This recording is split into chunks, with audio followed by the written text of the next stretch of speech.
Hey there, boys and girls of the YouTube world. Today, the Duff Dog and I are going to see if we can't get a 1960 Cadillac Coupe DeVille back on the road that hasn't run since the 1970s. And as you can tell, she's a barn find. Well, as you can tell, we got a camper and a whole lot of sandwich cans to move. You going to help with these? We got ourselves a washing machine, a scale, cute little dozer, International 500. I think he said it's got a 3-cylinder diesel in it. Here is the 1960 Cadillac Coupe DeVille. She's white vinyl top, white and black interior, Autronic eye. She is sunk,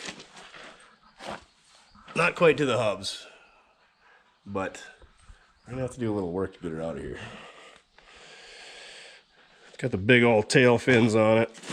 Got a Viking snowmobile sitting behind it. I think this thing's only got like 300 and some miles on it. Story is, he bought a 1973 Camaro Z28. Engine went bad, so he got this Cadillac to drive until the engine got done, and then parked the Cadillac in here once the Camaro was back on the road. And here it sits. We're gonna get her out of here. I think it's been parked since 1974. Get her out in the daylight, see how she looks. Well, we got ourselves a Gale telehandler. That's what we're gonna use to get this camper out of the way. This should make life a little easier.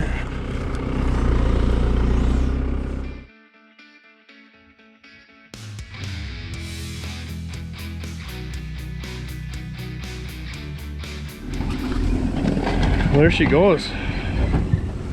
First time seeing daylight since 1974. Back wheels are even turning. Oh, she's got a hitch. Only thing this thing pulled his tail. What do you think, Duff? Well, that went pretty dang smooth. Now he says it's in the daylight. He don't want to get rid of it. Hit a little rot in the dog legs. Quarter pan, or the rocker panel's got a little rust. Man, it's got a lot of like surface rust. We'll give her the old Freiberger Comet wash job. Those taillights are killer. They're right up there with the 59 Cads. Rust, or the chrome's flaking off a bit on the bumper. Standard American Oil Club. 1974. American Family Insurance. AAA. Coupe DeVille. Little hooey there. And then he said somebody backed into him. A little old lady backed into him in Devil's Lake one time. A little more rust in that quarter, or rocker. And then in that dog leg. Good looking car. Maybe been some previous body work done there too. Yeah. This is like the nicest caddy we ever had. I guess we only ever had the 56. Hope this engine ain't stuck like that one was.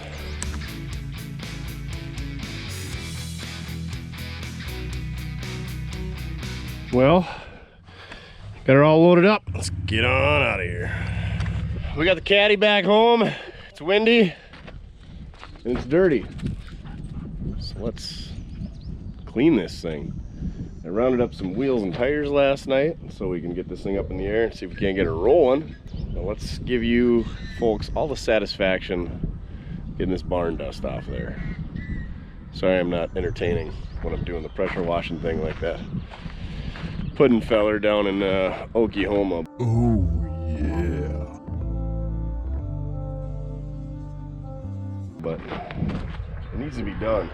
It is thick on here. Let's take a look at this thing before we clean it up. I think there's supposed to be like some type of insert in there to fill that gap. Taillight's got a little tiny baby crack in it. There's our tires we rounded up.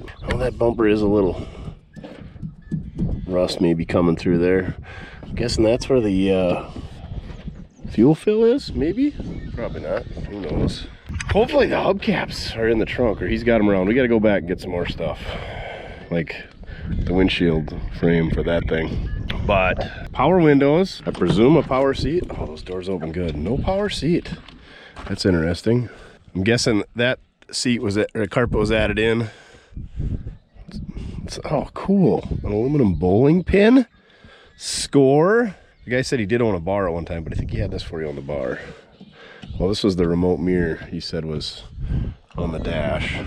What's that one for? Well, that's the window switch. And the other ones are up. I don't know what's going on. what's what. He said this window had been acting up. Oh, look at these sweet chrome speaker covers and the swirls and the door trim. This thing oozed fat. This thing is way cooler than the 56, although that was pretty cool. She's a little rotten down here. It's like we're missing the cover for the door light. Oh man, look at all those butt splices in there. I'm sure that has nothing to do with that window work. Power brake pedal. The headliner. Oh, some critters have been clawing at that over the years. Awesome. He did say there was a litter of kittens in here one time. He said this hole was in there from the guy that he got it from, the old folks that were driving it before. He said it didn't look like anybody had ever been in the back seat. Oh, look at those, I don't know, buttons, sequins, whatever you want to call them. That is a big old turd. Yeah, it had the Mark IV air conditioner on it. He said he took that off, laying in the back seat there. We probably won't put that back on. So it's not a factory air car. Mice did make a hole in the headliner. Just really needs a good cleaning. I know you want to go sniff it out. Look at how good that shuts. Door edge guards, Cadillacs probably all had them. Still haven't got the hood open, but then again, we haven't really tried either. She's a hybrid. I did notice the park lights were busted out when we were loading it up. Is there a hood pop on the inside? Is Cadillac that far ahead of the times in 1960? I doubt it. Doesn't look like it. Hey, there's the dimmer switch for you millennials. Pretty swanky steering wheel too. You know, the deep dish like the Oldsmobiles. Oh, those are good. We'll have to find the hood pop later. Would be nice to pressure wash under there, so let's dig for it just a little bit. I know some 1960 Cadillac owner screaming at me. It's right there. Well, I don't know jack about Cadillacs. What do we got? Duff, climb up here. Open this hood. Looks like you're supposed to grab that, but I can't get my... Oh my gosh, when was my finger gonna fall on that?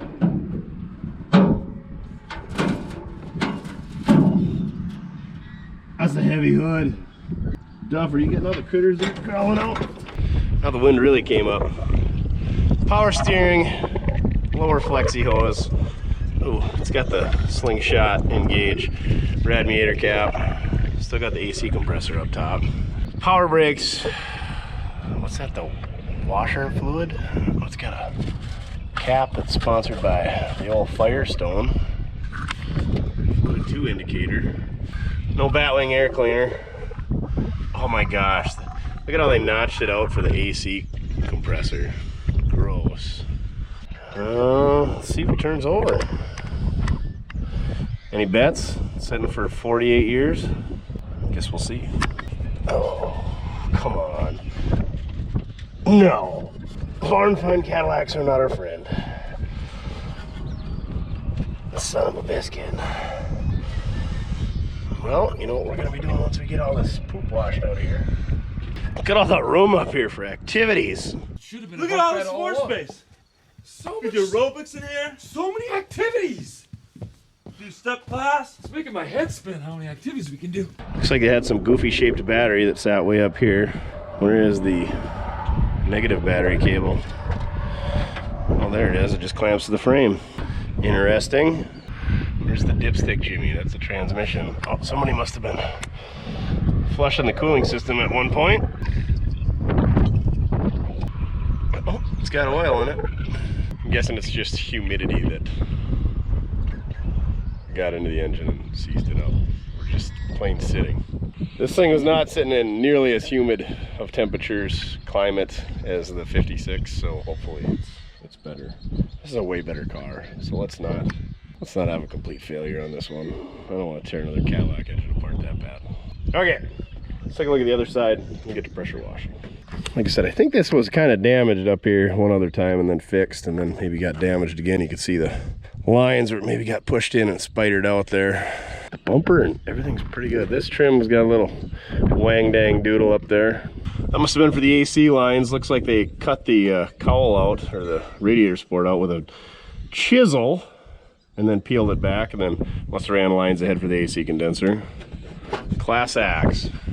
All the tires came off the beads. Several of them were rolling though. I don't know if this one was. Kind of looks like it was. Yeah. Rust in the old dog legs, huh, Duff? Ah, this trim is busted. We did, pulling it out, we did put a little scuff there. I don't know what we rubbed up against, but not a big deal. Like I said, this was the kind of the quarter that was whammied up a bit before.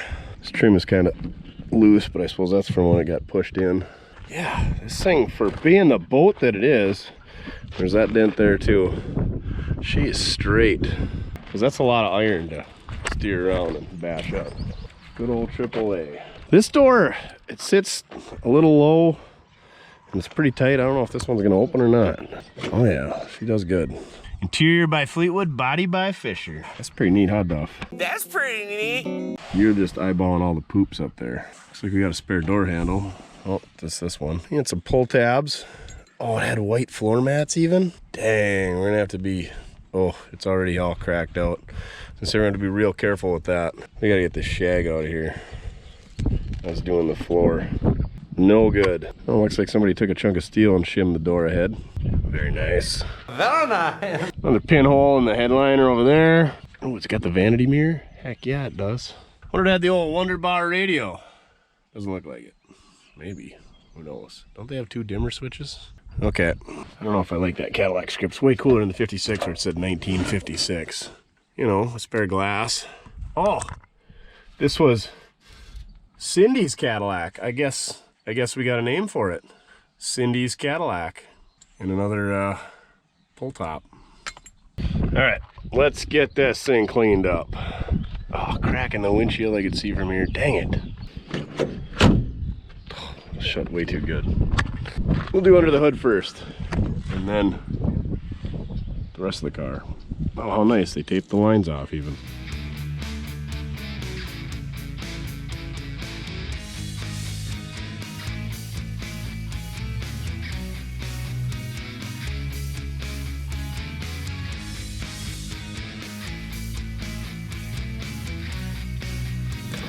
What do you say we make this thing roll?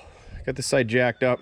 No, 5960 Chevy is 4 3/4 bolt pattern. I believe Cadillac's gonna be 5-on-5. Same for vehicles, Pontiac. Don't quote me on that. So I got some half-ton Chevy pickup wheels. We're gonna put those on here. Make this thing roll, hopefully. Maybe. Okay, let's try to make that drum roll while we got it up there. Drum roll. Drum roll, please.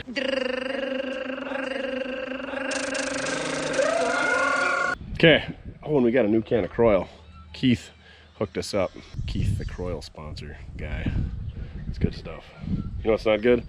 It's freaking wind for sound quality. How about all those yellow-headed blackbirds cackling away out there? They're not as annoying as killdeer, at least, are they? Ugh, most annoying bird ever.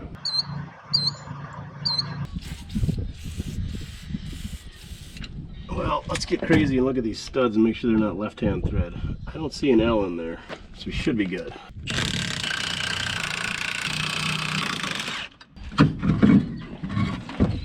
Yeah, that was definitely the bottom side of this wheel for quite some time.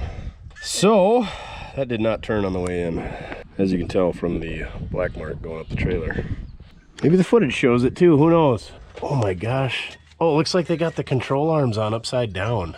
That is the strangest thing ever. Weird. I was just wondering if the spindles and stuff were the same as like a 59 Chevy. But clearly, I don't know. I guess I don't know a ton about 60 Chevys. What are you talking about? You had two of them. I don't remember the control arms looking like this. They don't look like they do on my station wagon anyway. So I'm guessing it's all different suspension on this thing than a Chevy. Okay, let's whack that with a valve adjuster. See if we can't get her freed up. But they'll never take our freedom! We got Lexi here. Give her a few tap, tap, taparoos. Just tap it in. Just tap it in. Give it a little tappy. Tap, tap, taparoo.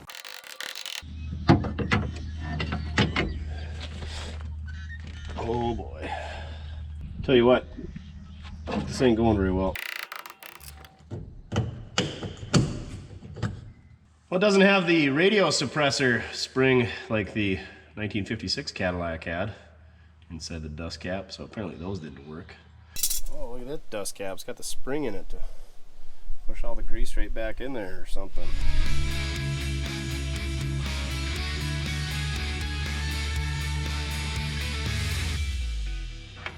Now we see what we're at. I'm guessing all the brake retaining hardware came apart. Sacrificial components. And the drums are still stuck to the brake shoes. So I don't know if I've ever showed you kids what we're dealing with here, but you see how the brake shoes are stuck to the backing plate up there, and they're stuck to the drum down here. Yeah, that's usually what the issue is. And they get stuck to one another. So you gotta get them unstuck. And really, thus far, the only thing we've wrecked is the little washers that clip onto those hold downs, which are just standard off the shelf stuff. You could probably use them off a Ford or a Dodge. The other thing you gotta be careful is you'll bend this retaining washer, which is pretty easily straightened out up here. So I don't know what we're gonna do to try to resolve this issue. Because like I was talking about the Chevy Cadillac differences in the suspension, I'm guessing brake parts are different. And Cadillac usually means more expensive anyhow. And you get into old Cadillac, it probably means exponentially more expensive. So, try not to wreck too much here. Even though probably the best thing to do would be to upgrade to some type of disc brakes on this thing. But as always, we're on a budget because we just about lost the shop buying this load of cars. All right, I gotta get back to work. Everybody says I yap too much anyway. So if we give that a tap, tap, tap roo, not gonna help? Nope. If we give her a prior roo, a kangaroo, there we go. There, that's the ticket, baby.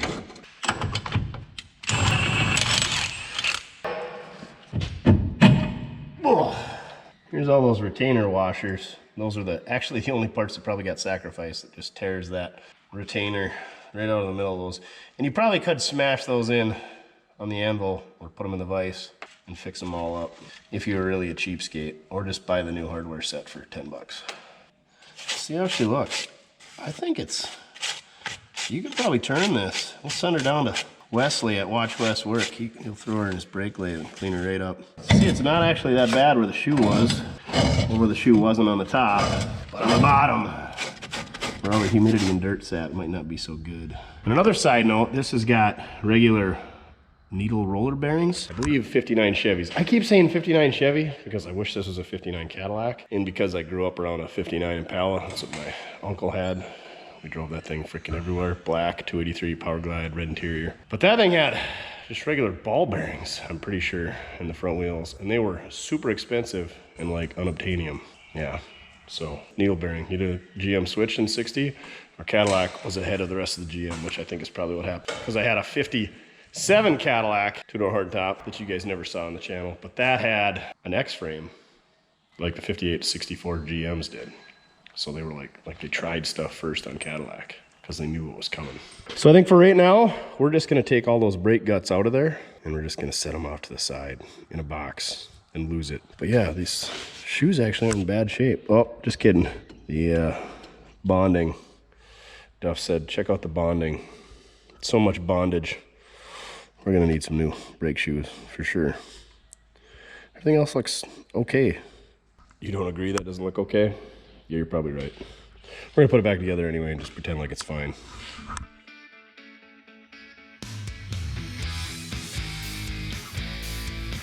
I'm not sure that we've ever done a rear wheel on a car with fender skirts.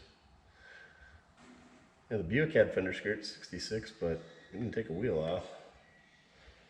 I don't think there were skirts on the... I feel like we're gonna have to take those fender skirts out to get that wheel off. We're gonna find out. I was just gonna ask, does a 59 Cadillac have coil springs or leaves? Looks like it's got kind of a 4-bar setup, similar to what the 59 Chevys have. Similar, not the same.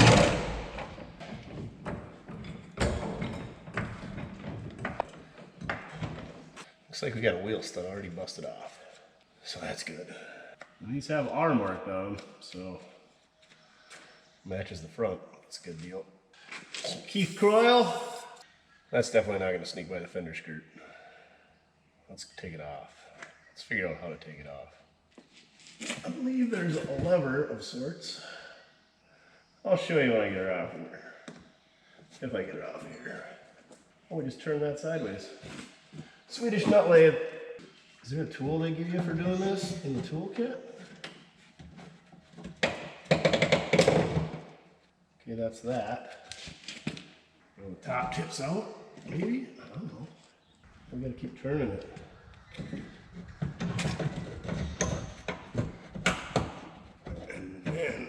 top tip. There. So it's just got this rectangular head, and as you turn it clockwise, it goes up, and it over centers and it latches.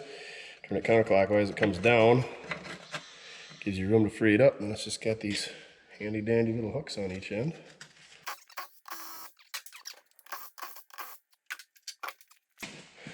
The old G78 Goodyears thin white line have served this car well. Look at the fins on those brake drums. Oh my gosh, what is that? Flexiness has came to a whole new level, kids. I was just admiring how big the fins are on these drums. They're kind of like a 45 fin Buick drum. Also, these rear ends are way bigger than the Chevy rear ends. I think these are like a 9.5. Yeah, even bigger than a 9-inch. 9-inch refers to the ring gear diameter. 9.5 is what these are, I believe. Don't quote me. Look at this.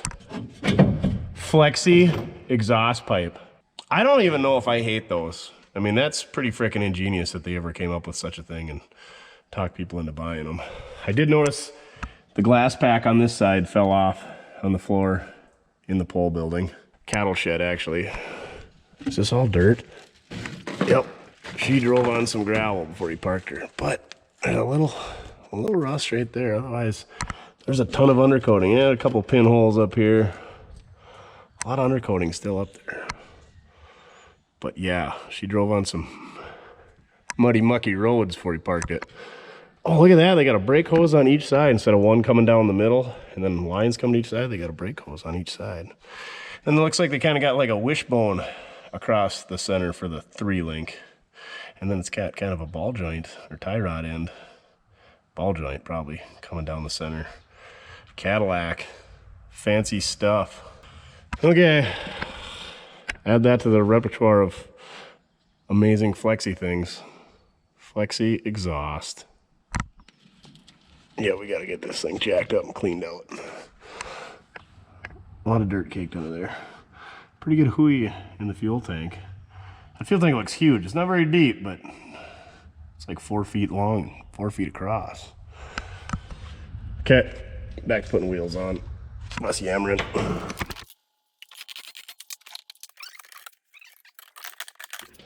I like to take a step back and look at things after we, make process.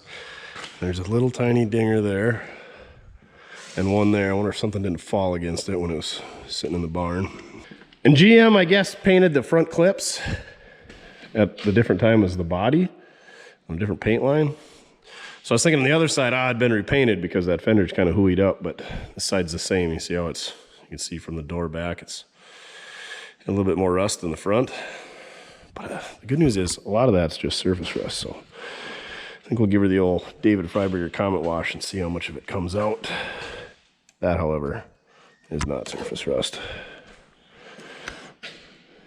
There might even be a little filler in there. So maybe these fenders were fixed at one time. We'll find out. But I like to take a step back and just admire the fruits of my labor. This thing looks pretty good. I wish I had some factory hubcaps or maybe some 57 Cadillac sombrero caps. So if somebody's holding some of those that they want to not trade me an arm and a leg and a firstborn child and a tank of fuel for, hit us up, mortskerepair@gmail.com. Otherwise, I was talking to the old Puddin's Fab Shop. Some Detroit steels and some air ride. This thing would look pretty swanky. Or just regular white steelies like this, like off of an 88 Chevy Suburban 2-wheel drive. Too bad we can't fit the 8s on the back of that thing right now, so we could steal the other 2 off the back of it, put on the other side. So we got some mismatched wheels off the old 92 Chevy for the other side. I don't really have much for a 5-on-5 wheel selection, The torque thrusts are on the 92. The 88, 98's got steelies. My 71's got 200S's. I maybe got some mismatched torque thrusts. I know I got a pair of 14s, which I was always like, how are you going to fit a 14 5-on-5? Because they're not going to clear disc brakes. Well, these cars don't have discs, so it would work for that. Yeah, I don't think I got any other 5-on-5 wheels. So hubcaps it is, which steel wheels and hubcaps, can't go wrong. But you can't have dog dishes on a caddy. Unless you got some big 20s or whatever. But on stock 15s, you got to have the full Gotta have the full cap, in my opinion, for what it's worth. Looks way better than this side. Let's get this side whacked up and whacked off. Kids that have been whacking off in my tool shed. And then try to figure out how to get it off the trailer without killing ourselves.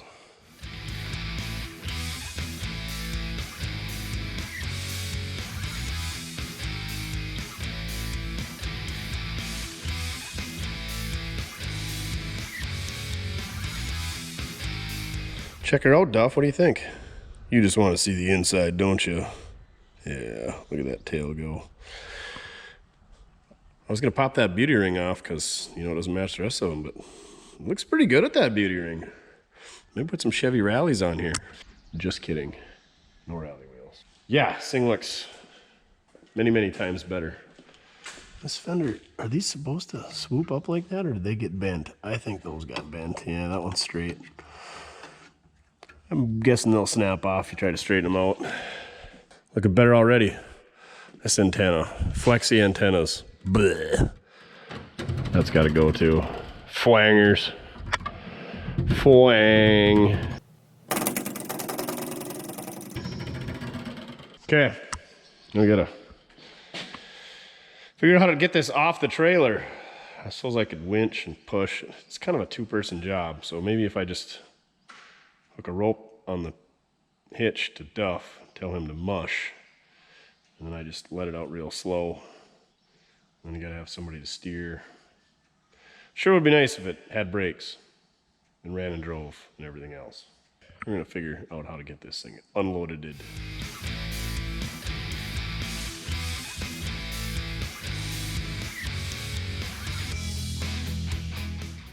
Sure is a lot easier when you just pick them off with the skid steer. Small cars matter.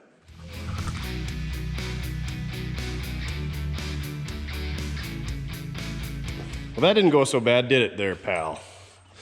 Yeah. Got her on the ground. I don't like just turning them loose on the ramps because if something snags or if the wheel turns or you miss the ramp or the back bumper digs in, catapults it over backwards, you know, stuff like that. If they got brakes and you got somebody to help you, it ain't a big deal. But we got neither of those, do we, buckaroo? Also, yeah, the chrome kind of, we'll just have to get a roll of chrome and tape that all back up. That'll be just fine. No damage done on the unloading process, so we can start the rest of the process. Should we clean out the inside just right off the bat? I know, you want me to open the door and have you check it out. We got a couple other things we got to do today quick, and we'll get back on this thing. Since we know this thing's stuck and it's been sitting for 48 years, first thing we're gonna do is pull the spark plugs out, see how they look, and try to put a little oil down the cylinders. Hopefully we can get in there. There's a lot of room under here, but that's a big engine too, and then we got power steering and power brakes and air conditioning to boot. So let's get in there, get the crack lacking, see what we got. Get this ugly air cleaner out of the way.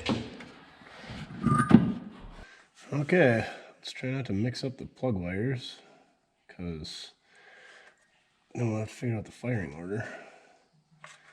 Or are we kidding? Let's just wing it. Before we take this apart, I'm going to mark where number 1 goes at. Sure enough, firing order on this thing. Good work, GM. 1843652. Odds on this side, evens on that side. Somebody said you can always figure out which cylinder is number 1 by which one's cylinder's furthest ahead, but sometimes that's not always so easy to decipher. And my nose itches. Does that mean somebody's thinking about me? Talking about you, your ears ringing, and if somebody's thinking about you, your nose itches? Son of a biscuit, you guys quit thinking about me. So I'm gonna mark where that is. Interesting thing about this is the frickin' rotor turns counterclockwise. I think that's because it sits on this side of the camshaft versus that side of the camshaft. Makes sense, right? That or somebody's messed with this, but we're gonna mark where number 1 is at now with our handy dandy paint marker by the Mighty Marker. And then that way we can just do whatever we want with the wires and we'll put them on probably the wrong way next time, but counterclockwise. Silly Cadillac. I believe this is a 390. I think it's the only engine they offered. Very similar to the 365 that was in the 1956 Cadillac that we had. It's just the bigger brother, sister, cousin. Pretty similar. Right, Duff? Should we get after it and go for an RIDE? Oh, yeah. Only sucky part is, number one is back here. So we can't really get at it very well. Yeah, these power steering brackets don't give you a whole lot of room to weasel these plug wires out. Good news is they're not all baked to a crisp.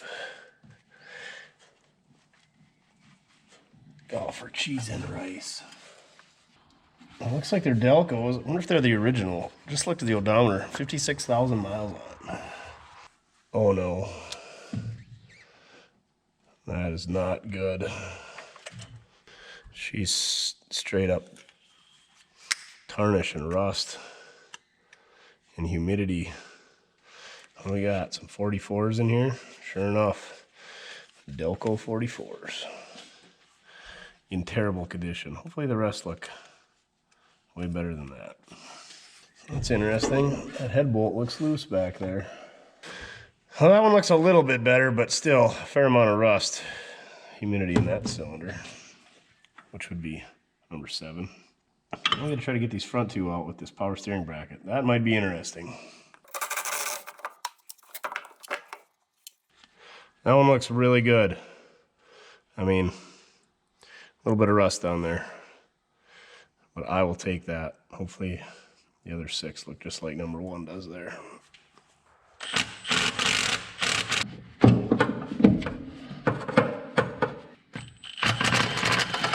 Got it. Gone forever. Gone forever, Aaron Hernandez. I can see it. I just need a magnet. Here, fishy, fishy, fishy. Come to Papa. Or hit the floor, either way. Gotcha. How's number 3 look? Pretty dang good, if I do say so myself. All right, let's put some Croil down them holes and go to the passenger side. You know what, just for S's and G's, let's try to blow them cylinders out. Especially the bad two. Oh!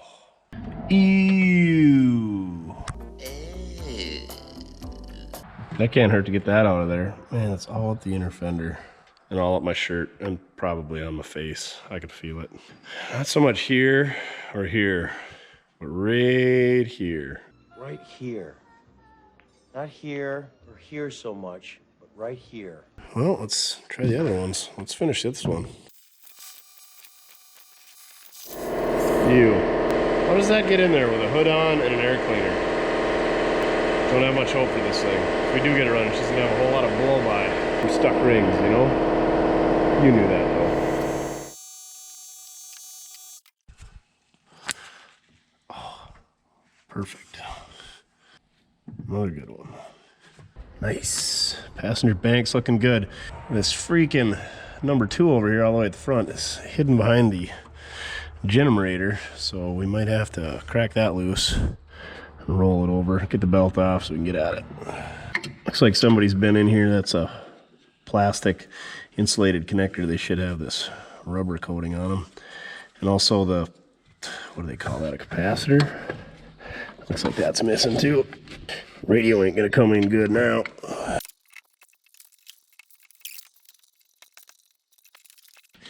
Jenny's a little stiff. If you look right down here, you can lubricate the bearings on these things. Not like anybody does. There's also one on the back. You know, grease cup. I don't know if the other GMs had them or this is just a Cadillac thing. Anyway, now can we get that tilted out of the way and get that spark plug?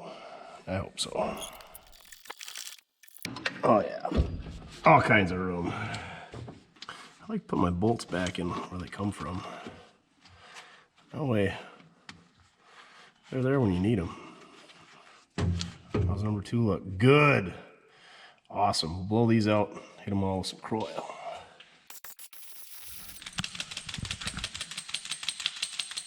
Anytime you're ready. Now you're gonna walk away. You want to help with the Croil and the cylinders? You got gophers to chase. Is that your new favorite thing to do? Chase gophers and fetch duck eggs. His new favorite activity at the new shop. Gophers and duck eggs. Not many rabbits around here, so chasing rabbits and cats. He did catch those 2 mice, so yeah, switching her up a bit. You gotta use what you can get, right? If life gives you lemons, make lemonade. If life gives you stripy gophers, you chase gophers. And if you got a stuck engine, you hit it with croil.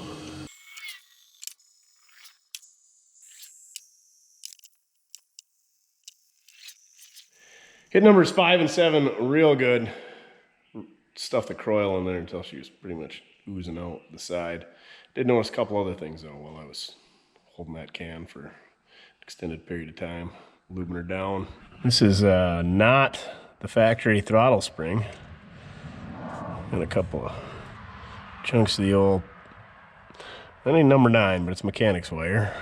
Almost looks like it's a different carburetor and a spacer under there, but I think it's still the factory one. And then this vacuum hose, which I don't know where that went, is chewed off, so we're gonna need to fix that as well.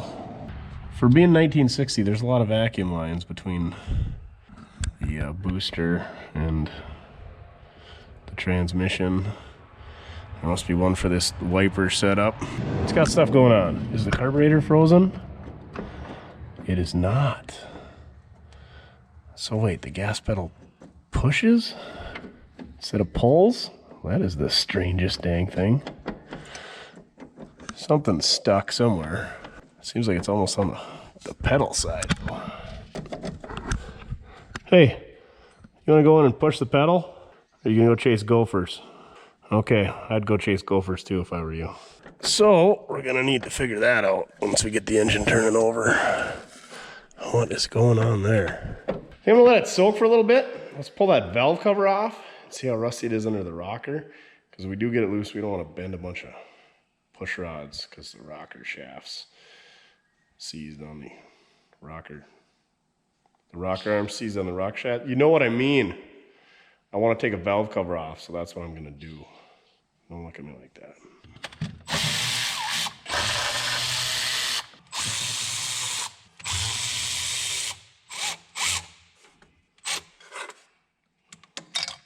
Let's see what's behind door number 3. Oh, not a whole bunch of sludge, I hope.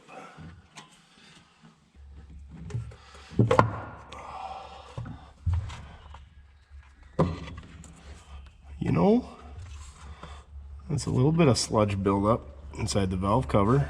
And this has clearly been siliconed and gooped up.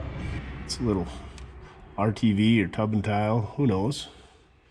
So somebody's been in here. Like I said, this has got a rocker shaft assembly where you got your rocker arms and the shaft, everything rides on it, as opposed to separate bolts, studs, hold downs for every different rocker arm like a small block Chevy has. So these like to seize to this shaft. So we're gonna lube them all up real good. Liberally, as they say. Guessing that valve cover gasket was already leaking, so it's not like we ruined anything there. Let's even hit the tops of those valves, because you know how much we love stuck valves. We don't. We don't at all. This thing looks way gooder inside than any of the previous Cadillac engines we've been into, so that's a plus. No crazy ugliness is down there. On the lifters, I think we're doing good. Yeah, this is kind of concerning. See how that bolt's tight against the head? And that one's got almost a 1/4 inch gap. I don't know what was going on there. Of course, it's right by number 5 cylinder that had all the sludge in it too, so it might have something to do with it. Also, instead of having the ram assist hydraulic steering like my 64 wagon has, this thing had like a legit power steering sector on it. Like I said, everything was different on these Cadillacs. Nothing interchanged between the Chevrolets and the Cadillacs, apparently. I shouldn't say nothing. Not near as much. It's like Ford designed it. Just kidding, Ford guys. Settle down.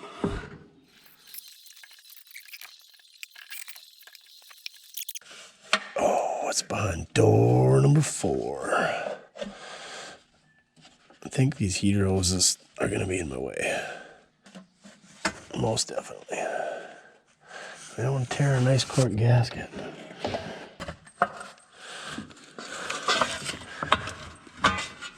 That side looks pretty dang good too. Put a little croil on there, can't hurt nothing. So I poked my fat head underneath this thing, and of course there's no inspection cover that you can pry on anything with, just like the other Cadillacs. There's an inspection cover, but it's on the front side just for getting at the Torquem converter bolts. So I hate prying on the pulley on the front of the engine because it likes to shear the keyway. Oh yeah!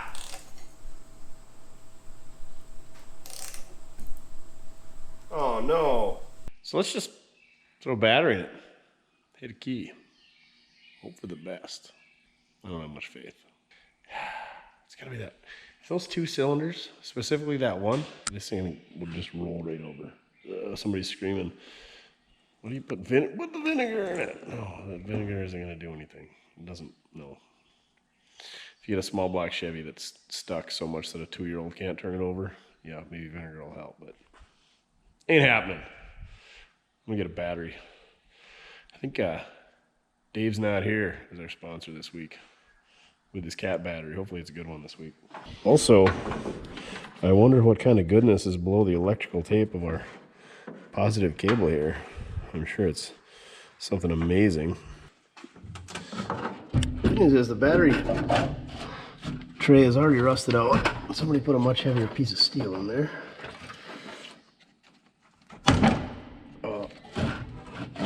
And it's rusted out, never mind.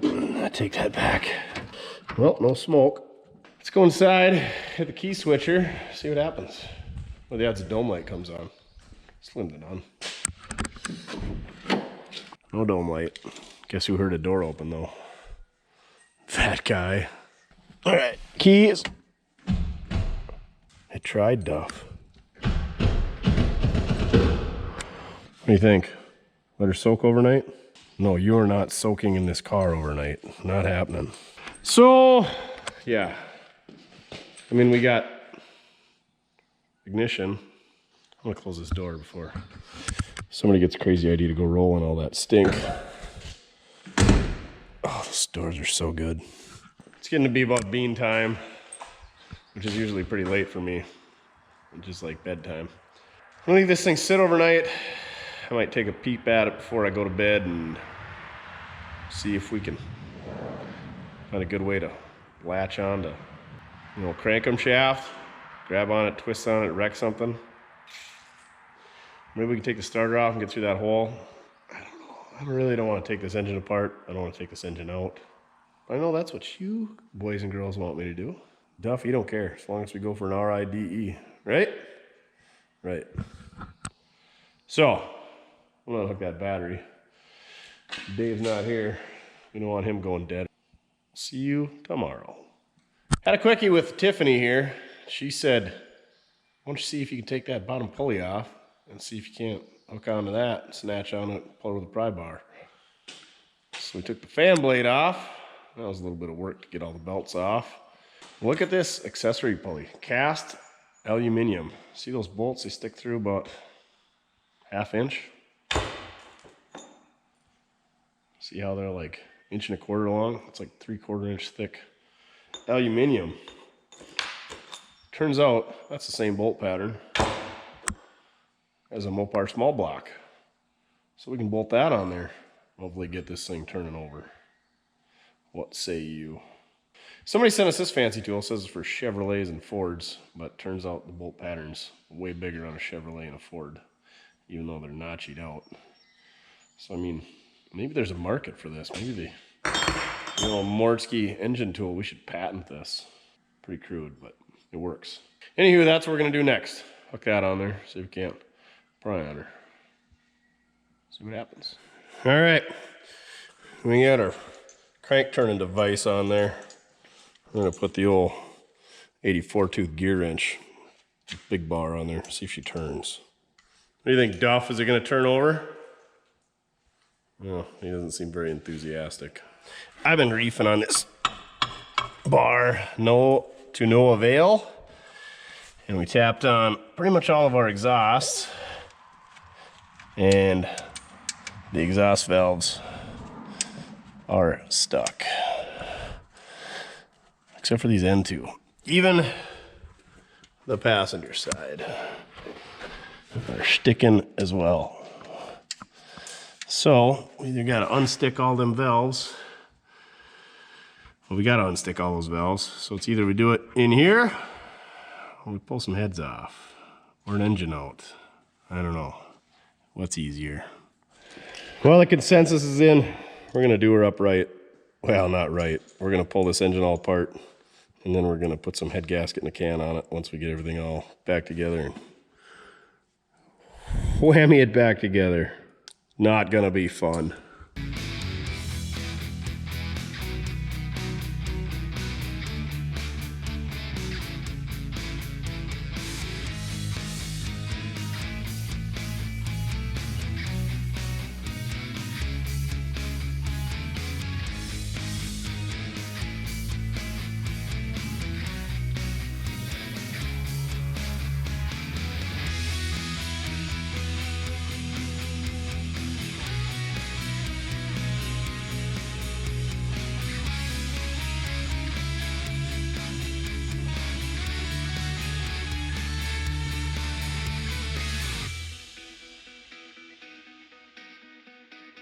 But look at this.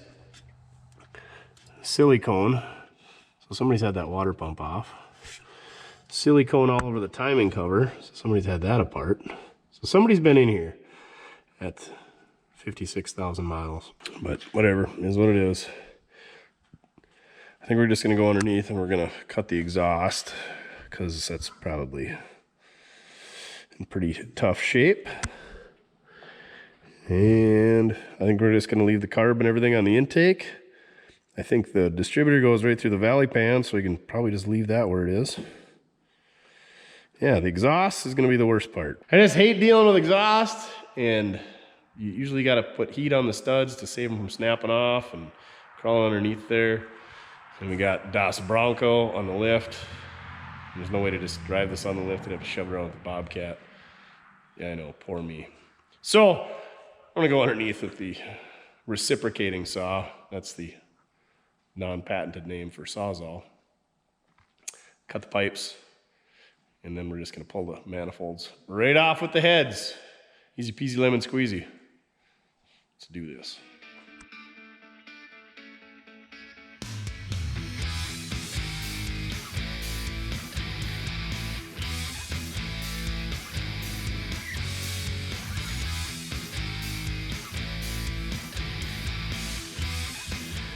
Got the intake off, blew a gasket pulling that off there. Of course it helped if I would unhook everything. Forgot the vacuum line for the distributor. Well, I didn't forget it, it was just hooked on the heater hoses. We got ourselves a nice little mouse house going on there.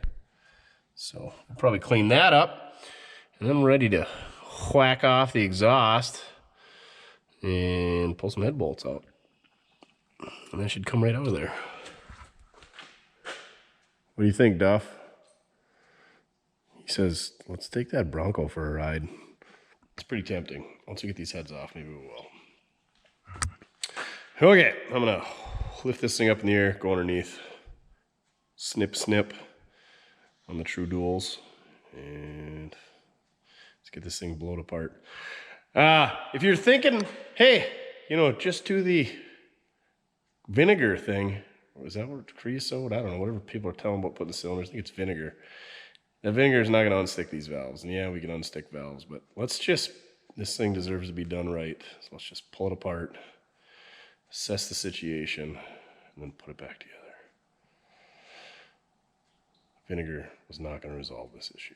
Duff, you weren't much help getting those exhaust pipes off. You know, Milwaukee here really did her up. We may have found our culprit to why the cylinder's stuck though.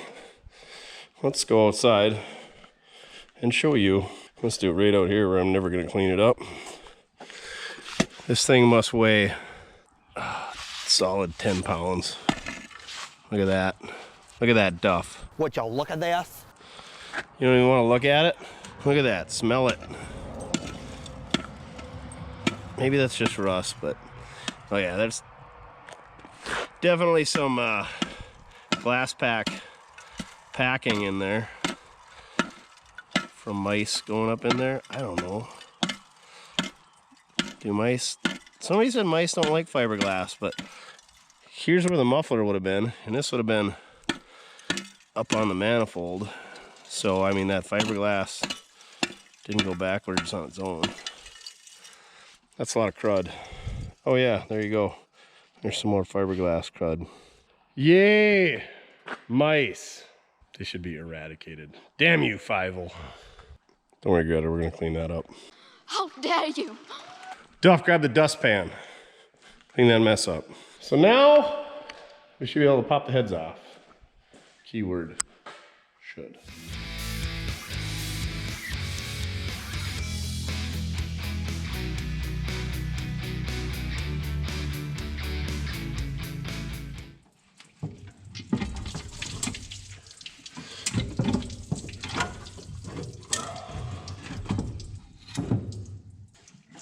Gonna get a hernia, blow a hernia. I don't know what the deal with hernias are, but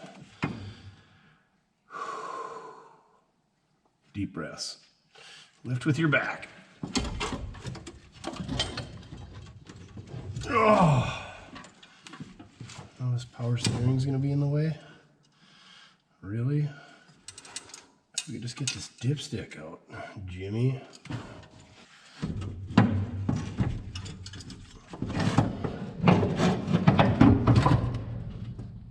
Duff, can you come hold something?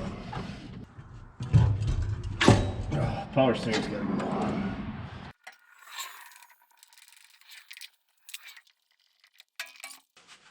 Okay, now, will this thing sneak out of there? Or will I end up in the hospital with a blown out hernia? Herniated disc? I don't know. Stay tuned to find out.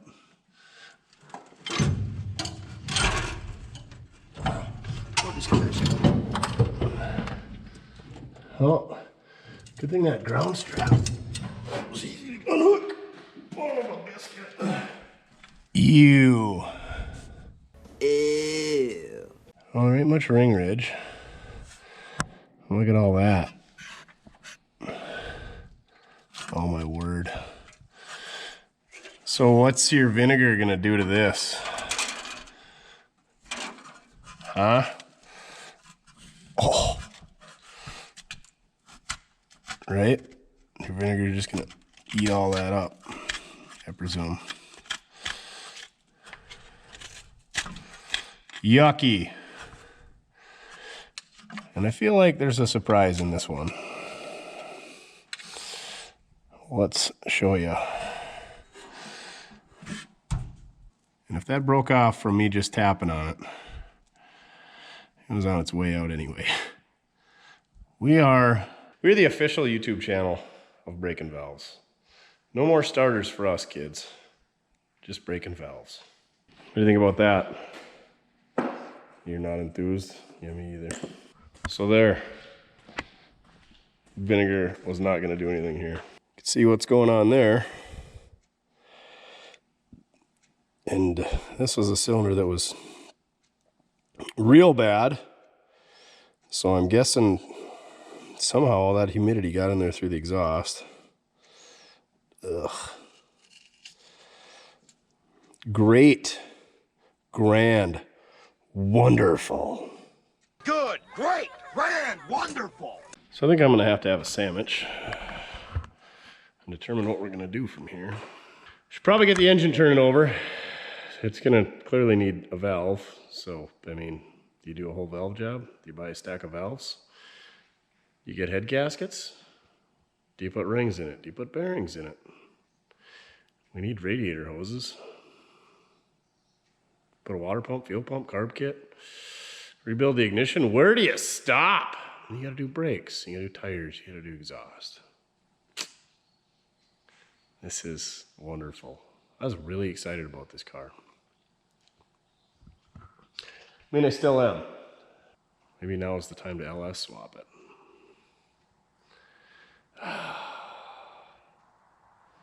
Let's tear off the other side and see how that looks. I bet the other side's gonna look freaking phenomenal. But we're this far in, so we might as well. Suppose we could steal a... I wonder if the valves are the same on that 365. I don't even want to think about tearing that apart just to steal a used valve. And to get no compression like we did on the last time we tried to get it running. Oh, oh, it's a good day. It's a great day. Everything's great. Okay, let's rip this apart. Hopefully it gets better. I mean, it can't get worse. Or can it? Definitely can. There could be a hole in the piston.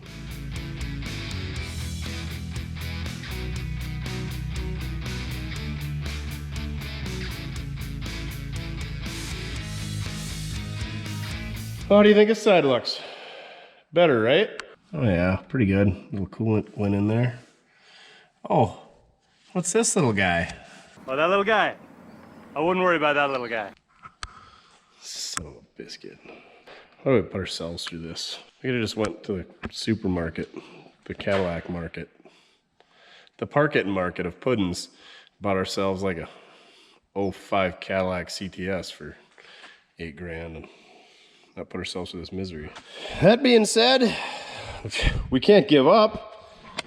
The internet won't allow you to give up if you got a broken valve or a rod hanging outside of the block or a stuck engine. So let's clean up those cylinders and try to get this thing turning over, you know, because that's what you just got to do. You want a Bronco ride, huh? Well, let me get these cylinders cleaned up and see what happens. Then maybe we'll go for riding Das Bronco.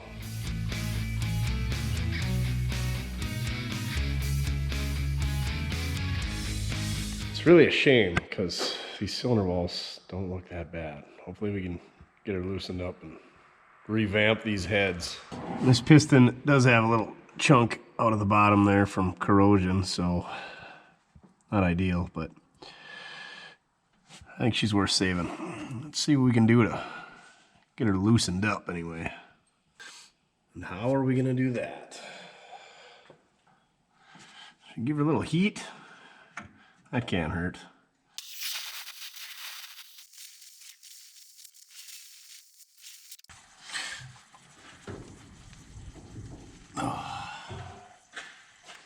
Oh man, and it's gotta be the one at the back that we can't get at. And it's gotta be a block that's too big. There we go. Now, if only I could lean way back here and whack this son of a biscuit. I don't think it's moving. Well.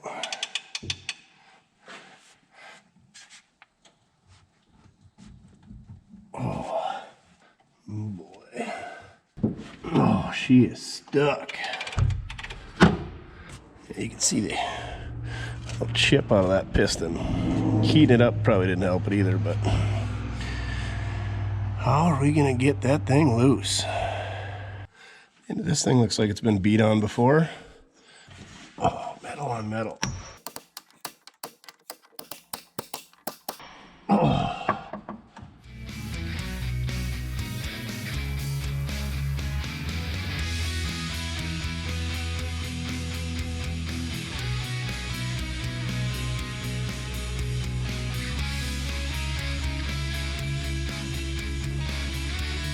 We got that piston to budge. We've been beating on it for hours. We got a bar. We got the starter going. We got the battery pack. We got the torch. Old Mojo, he found a 16-pound hammer that'll make a man out of you, he says.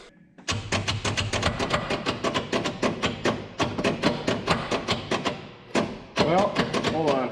We'll go back the other way. Yeah, we got that up there almost flush now. We're really making progress now. Now we just gotta hook that starter up backwards and spin it the other way, huh?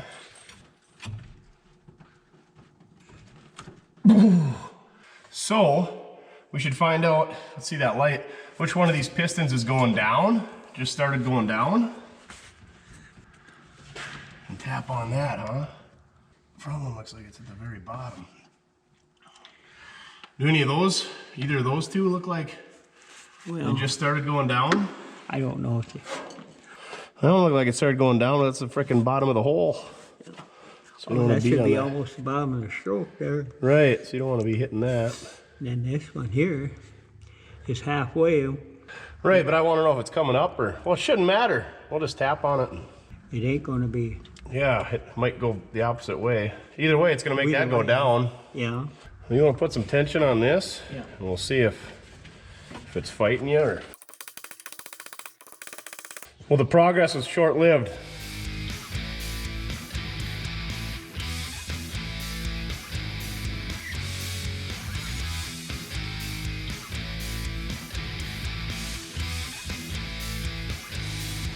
There's some heat in there now. Hey, she's turning.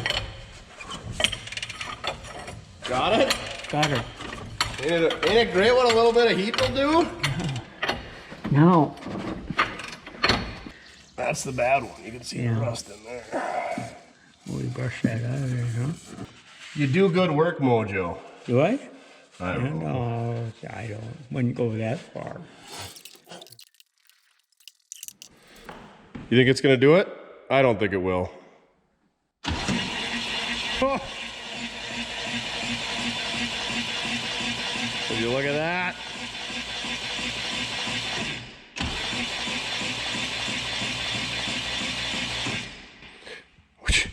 Throttle her back. We're getting oil pressure now, and it's pumping up to the valve train and filling that cylinder.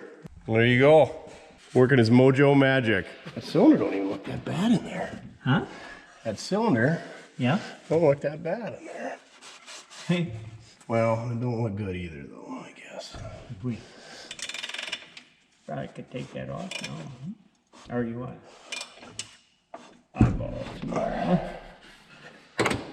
You got a spare Cadillac piston around? Oh, not really. What do you suppose happens if we run it with that chunk of that piston missing? That cylinder, she's a little chewy in there. So we're gonna hit her with the hone and see if we can't knock a little bit of that down.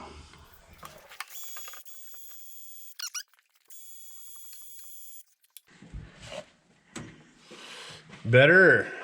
Yeah. Still pretty ugly down at the bottom, huh? I got a sneaking suspicion somebody's been in here before. See them 2 dots on that piston? Well, you guessed it.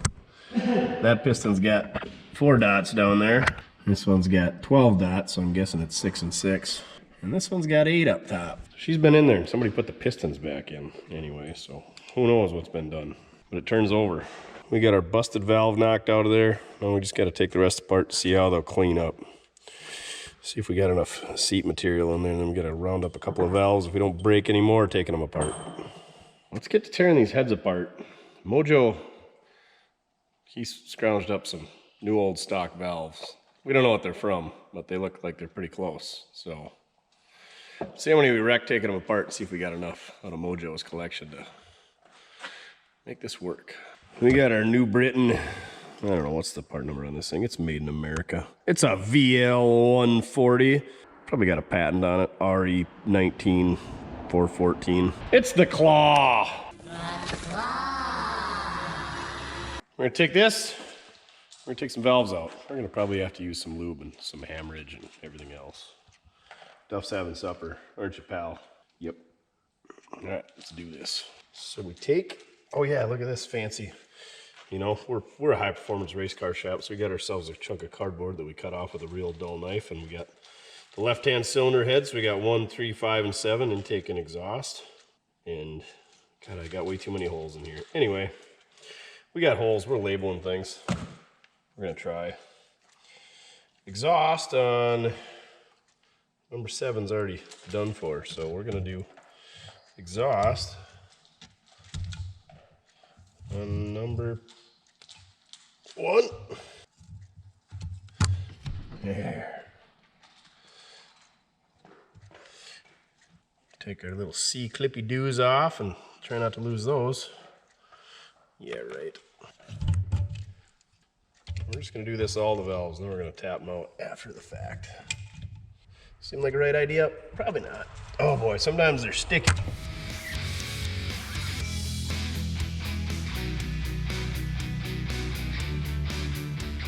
Now we take off all our valve springs. And these things got little spacers underneath them, which are new to me. And they're marked which way goes up. These things. What that's all about, I don't know. To get your spring action where it needs to be. So we're gonna try to keep them matched up. Comment down below what you think these spacers are for. I think it's for spring height. But I'm probably wrong, because I usually am. And I'm gonna get a buttload of comments down below, but comments are good. Appreciate the comments. And guess what? We read them all. Now we just gotta tap these things all out. Oh my gosh, that one's loose. A couple of them aren't. Oh boy. How many can we screw up? Look at these valve stem seals, they're pretty brittle. I wonder if we got any new ones. They might be the same as a small block Chevy. But probably not.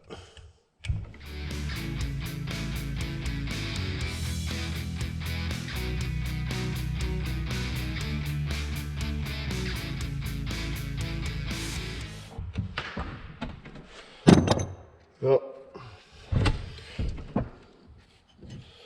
the head fell off of that one. We weren't even hitting on that side of it. You can see just how rotten it is right there in the center.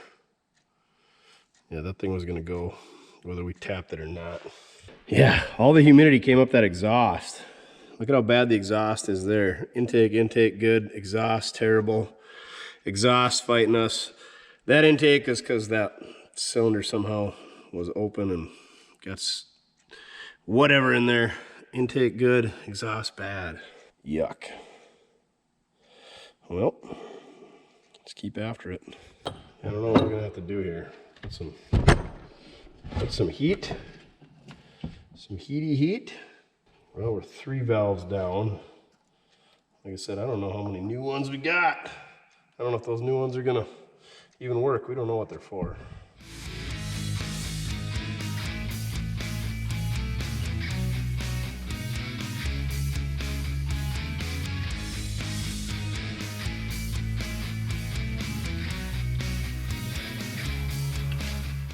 Oh, we're knocking the guide right out. Awesome. Not really. Well, it's all about the experience, Russ. It's all part of the experience, honey. So you see how that part's sliding out right there? That's the guide. So I guess we're just gonna knock it all the way out and have to press it back in or something. Let's give her some more heat. Heat is your friend. Feel free to comment down below how I'm doing this wrong, because I'm sure I am, and I'm sure a lot of people are screaming at the screen right now, so let me know. We're just learning from our mistakes. We should be one smart SOB by now.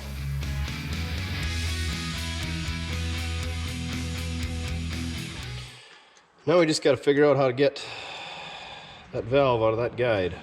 I'm guessing some heat.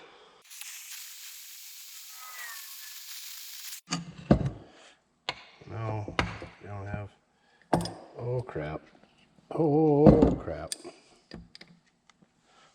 Another reason not to have a wooden bench. Start on fire. Yahtzee! We're just gonna let that cool down a bit. We just gotta press it back in. I'm sure it's just fine. I'm sure we didn't damage it at all. Okay, same thing, different head.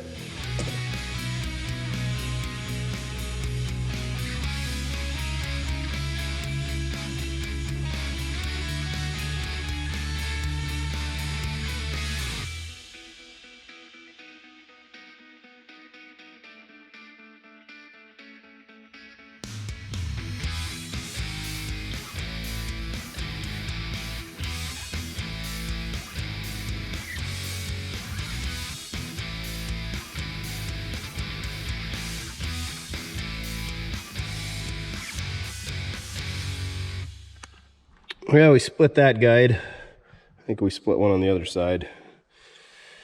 What do you do? Sacrificial components, I guess, to the Cadillac gods. I'm just a hack, doing what I do, learning from my mistakes. I read the comments, so you guys tell me what I did wrong.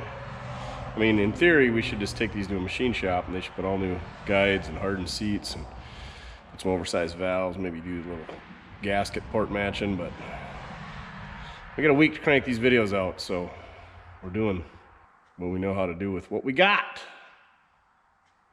So hopefully we can, like, what do we need? 4 valves now, all exhaust.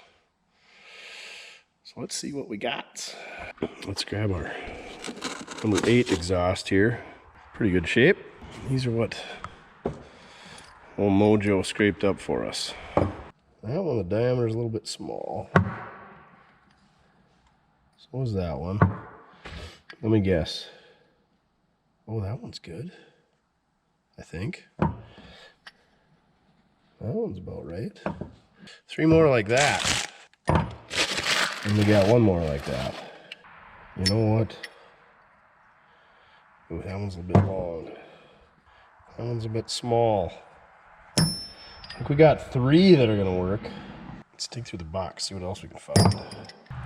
Then we got some more bearings and some more valves. Look at that one, it's got the retainer that goes crossways. Oh, these the same as what we took out? They look a little different. I'm gonna dig through this box, tie rod ends, see if we can find 1 more. We just need 1 more. Had I not hosed that one up, we'd probably be all right. Oh, hey, what's this? Oh, looks pretty close. It might work. Maybe. These all got that crossways retainer in them. How can they make this many dang valves? Oh, those got, well, anyway. Those got a little bit bigger groove. A little bit taller. I wish I was tall. I wish I was about a little bit taller. Last thing we want to do is drop a valve in that frickin' engine. 34 Chevy. Valves. New old stock 34 Chevy valves. They got that crossways retainer in them. So things aren't going well on the old Cadillac, as Duff is announcing. Well, not bad. They're getting better, right? Yeah. So we got some major pitting on the piston and the cylinder. The valves are bad. The seats are bad. We took the heads into boom tube, and he's like, yeah, we got to go through everything. We're just going to be really deep into this engine, and it's still going to be kind of half cobbled together because I really don't want to get into it deep enough where we send it off, get a machine, buy new pistons. There's issues with camshafts and lifters and everything getting supplied these days. And so we just pumped the brakes on this Coupe DeVille. This is an older video in case you haven't figured this out. Can't tell that I'm 2 years older. And so I did some searching, trying to find a different engine, different car. We found this 60 4-door hardtop sedan DeVille. We got this thing running. It runs pretty good. The guy said it had a good engine. Frames rod. Did a video on this quite a while ago, about a year ago. Anywho, Mojo, with some help from DB and Chin, got the engine out of this thing. None from Duff, none from me. I've been under the weather. I am still under the weather. But anyway, it's a good running engine. We're going to do a little Mojo craft on it. What are you just all wound up about? You want to show them this 390? Yeah? So anyway, we got it all torn down. We know the engine was running good. So we're going to check to see what it's got for a bore. We're going to do rings and bearings, oil pump, engine mounts, timing chain, and then paint her up. Slam it back together. No machine shop involved. We might touch up the valves and the seats, seeing how we got the equipment to do that ourselves. And yeah, that's about it. I'm into this car for, I forget what I gave, $1,000, $500, something like that.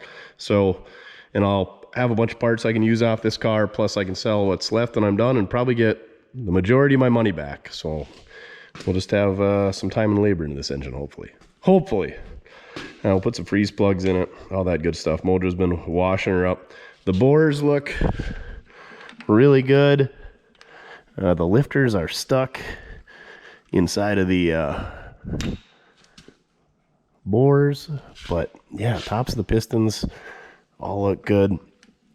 Yeah, for some reason the lifters don't want to come out, so either they're mushroomed out or they're sludgy. But yeah, like practically no ridge, so we'll give that a hone job. Like I said, throw some new, I think Federal Mogul, anyway, name brand, if that means anything anymore. Rings are about $50. Bearings are super cheap. So we're gonna stick this thing back together. Probably not gonna show a lot of that because I'm doing my thing. Mojo just kind of does this. I stay out his way, he stays out of mine, and it works pretty good. The only person who bothers us is that guy. What are you doing over there? Cleaning yourself, swamp donkey?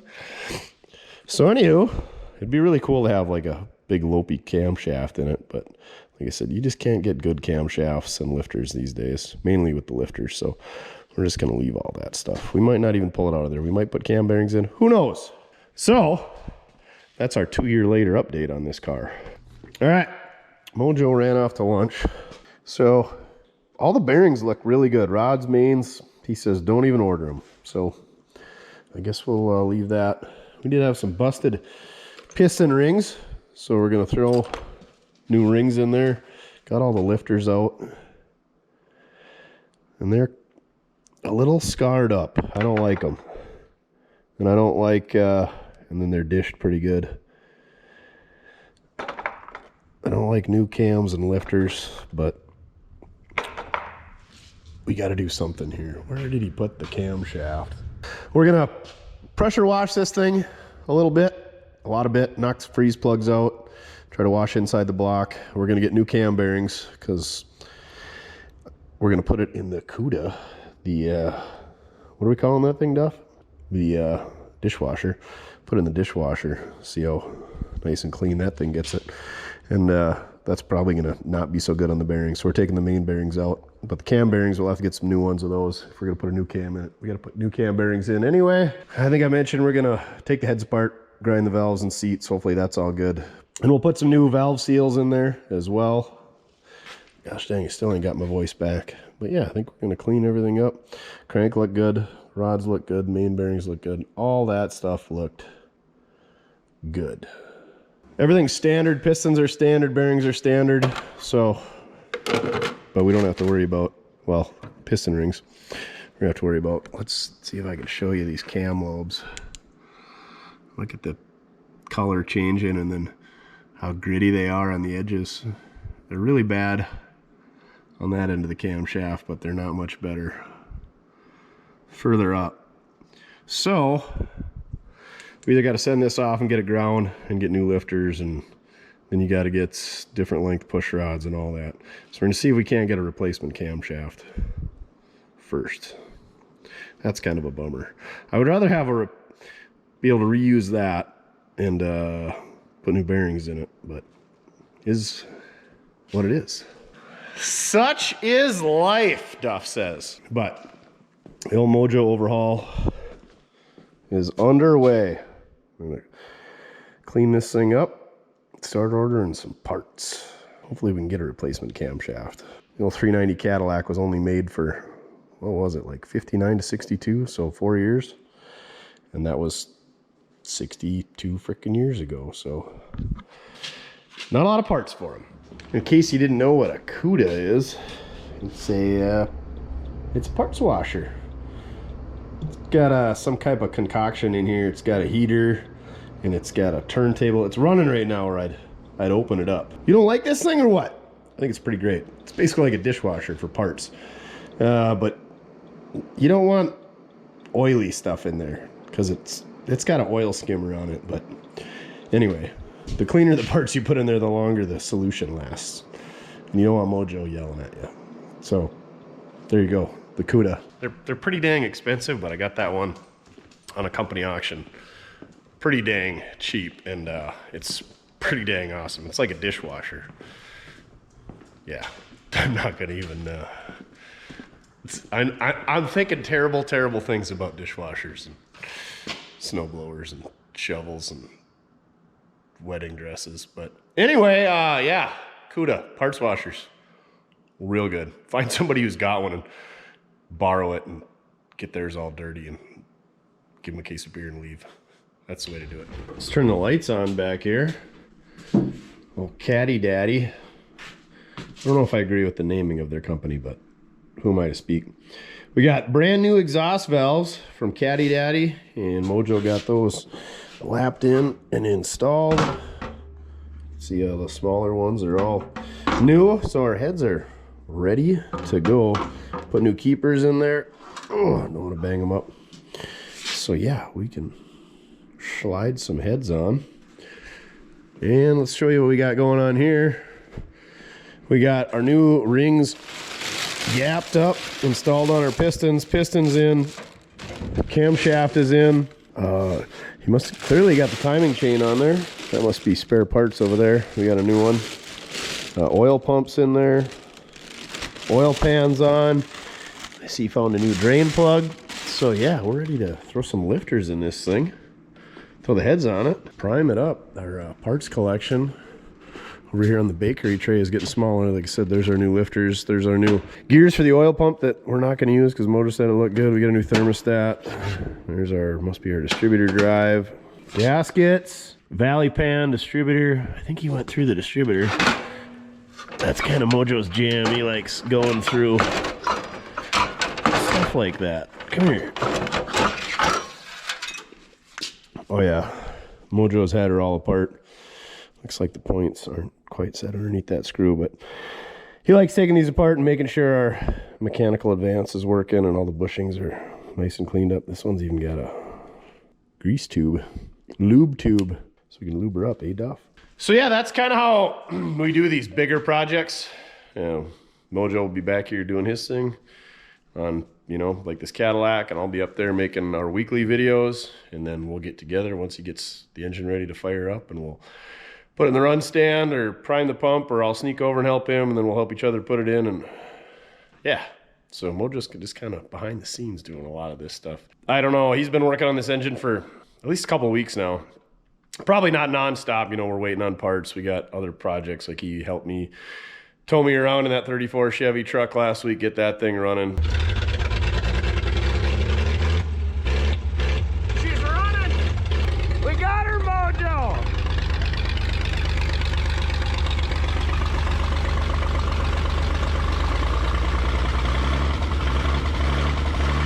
So it's not nonstop for him, but I mean, there's a lot of time. What I'm getting at is, if I had to make a video every week and it takes 2 weeks to put an engine together, there would be not a video in there 1 week, and the video would be me putting a Cadillac engine together, not a whole Cadillac video like this where we pick it up, we tear into it, find out it's junk, we rebuild the engine, put it in there, we go through the brakes, fix all that stuff.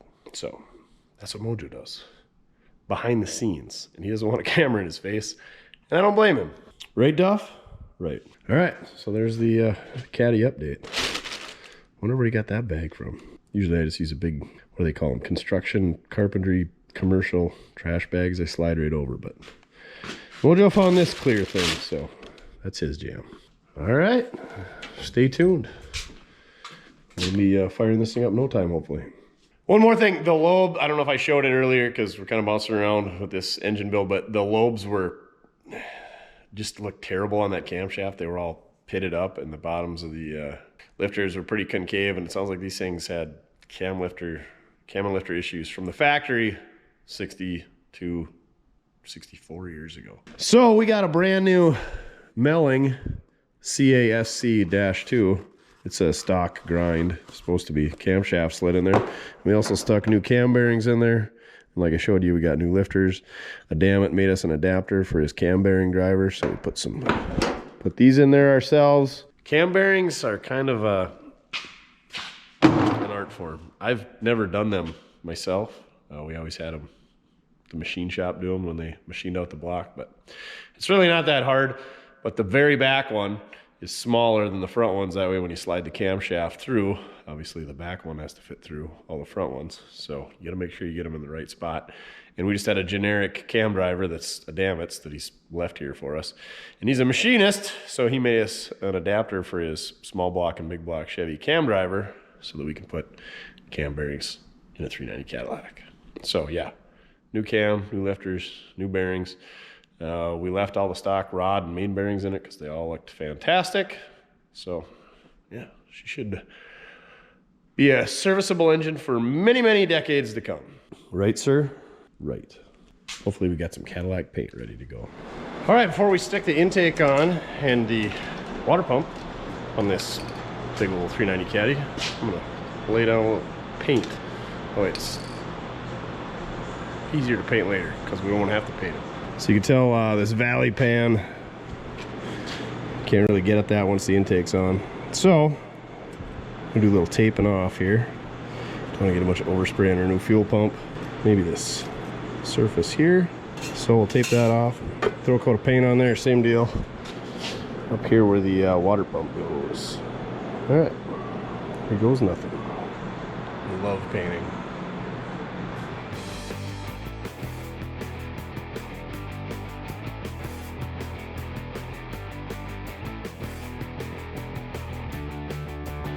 There we go. That is the original Cadillac blue. I think it's 49 to 62 Cadillac blue. I don't know. Let's have a look here. Oh, it's a custom mix can.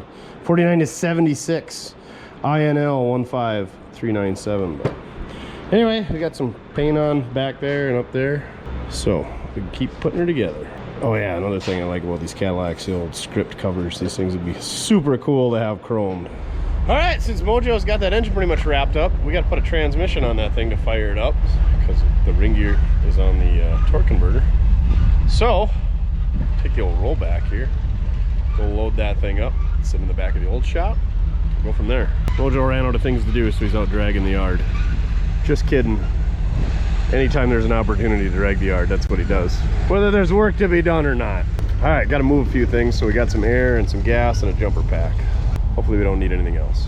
Oh, this 454 is not good on the petrol. It's really not good for anything, but it's kind of handy for these short trips.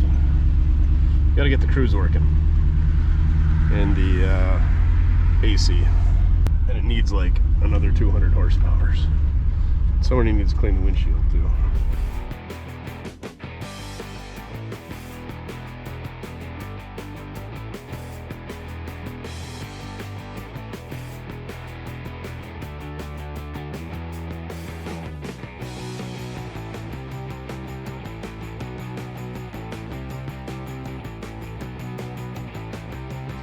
All right, got her loaded up, ready to go. We got about a foot up there, and she's probably hanging off a foot.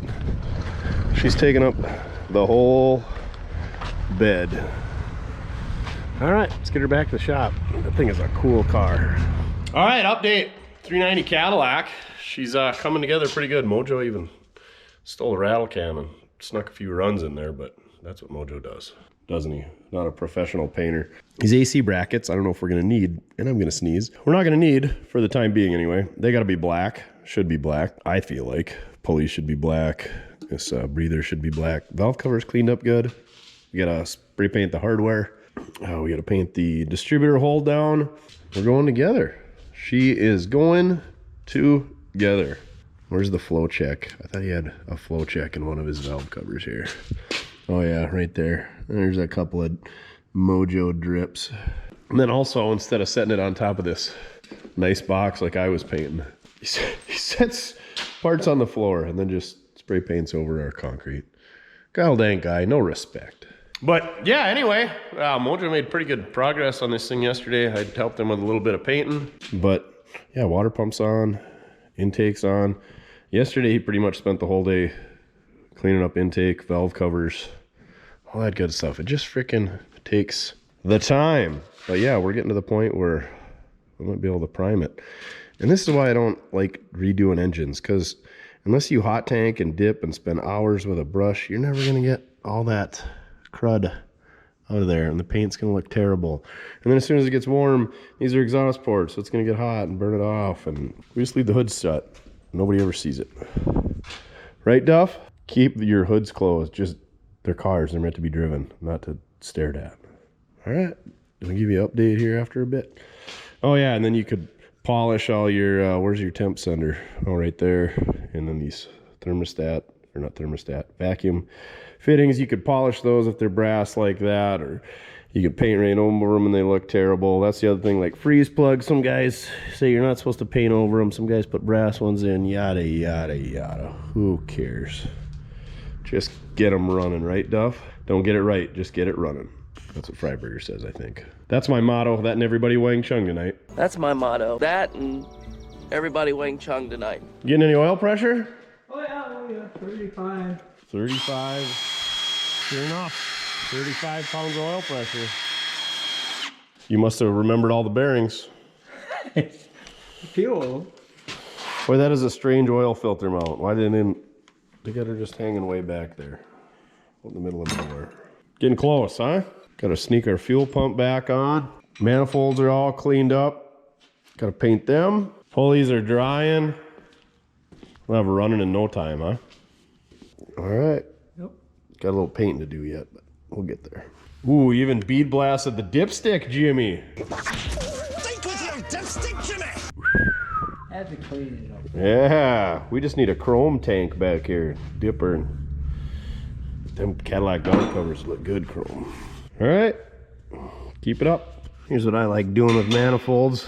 Use these little sponge brushes and then get some of this Eastwood factory gray high temp coating.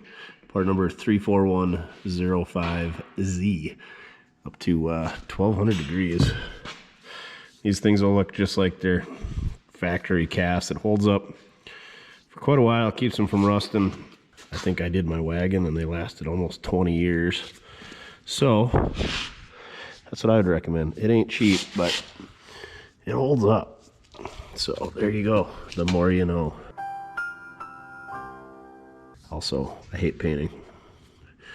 But you guys were all aware of that. Good enough for the girls we go with. And then make sure you put plastic or something around that lid, because when you go to put it on there after opening it up, if you got paint in there, you'll never get it back open again. You will, but you'll have to cut the lid off. So nice. Look at that. Isn't that a nice little tree?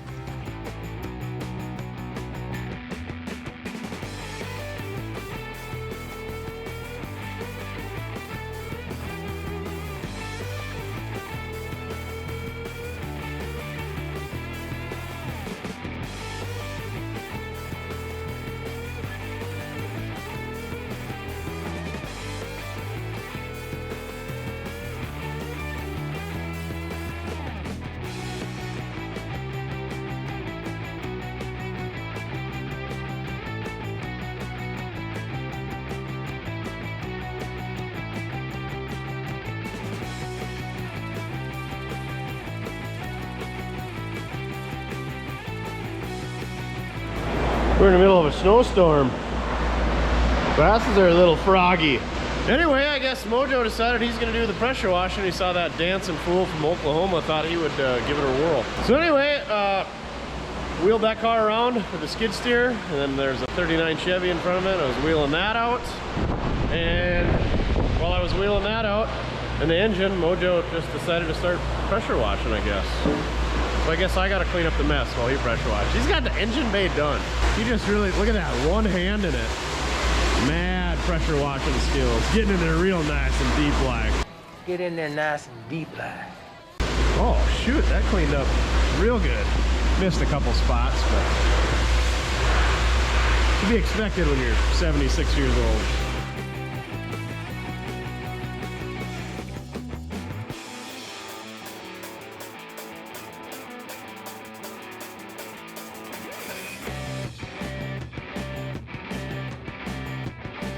All right, hopefully she's clean enough. That's a chrome oil pan from a blown small block. Mojo said, Mojo said that bell housing's cracked, been welded. That's a lot of weld. That must have been Ray Charles's brother Ronnie. He was stacking the dimes.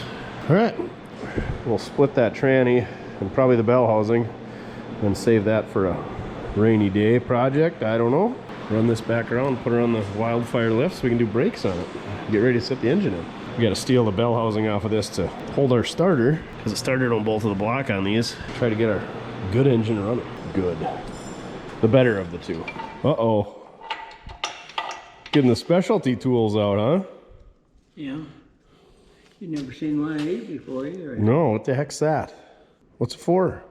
It's a T200 by her brand. And it's what, 1/2 inch, 9/16? Happy. It must have a special use for this. Yeah. All right. That engine turns over, you know. I think so. Maybe. You tried? I tried. Here. Ah. You're taking torque converter bolts out then? Yeah. All right. Yeah, I wonder how that works then, because if we got to get that bell housing off there, I guess we're going to find out.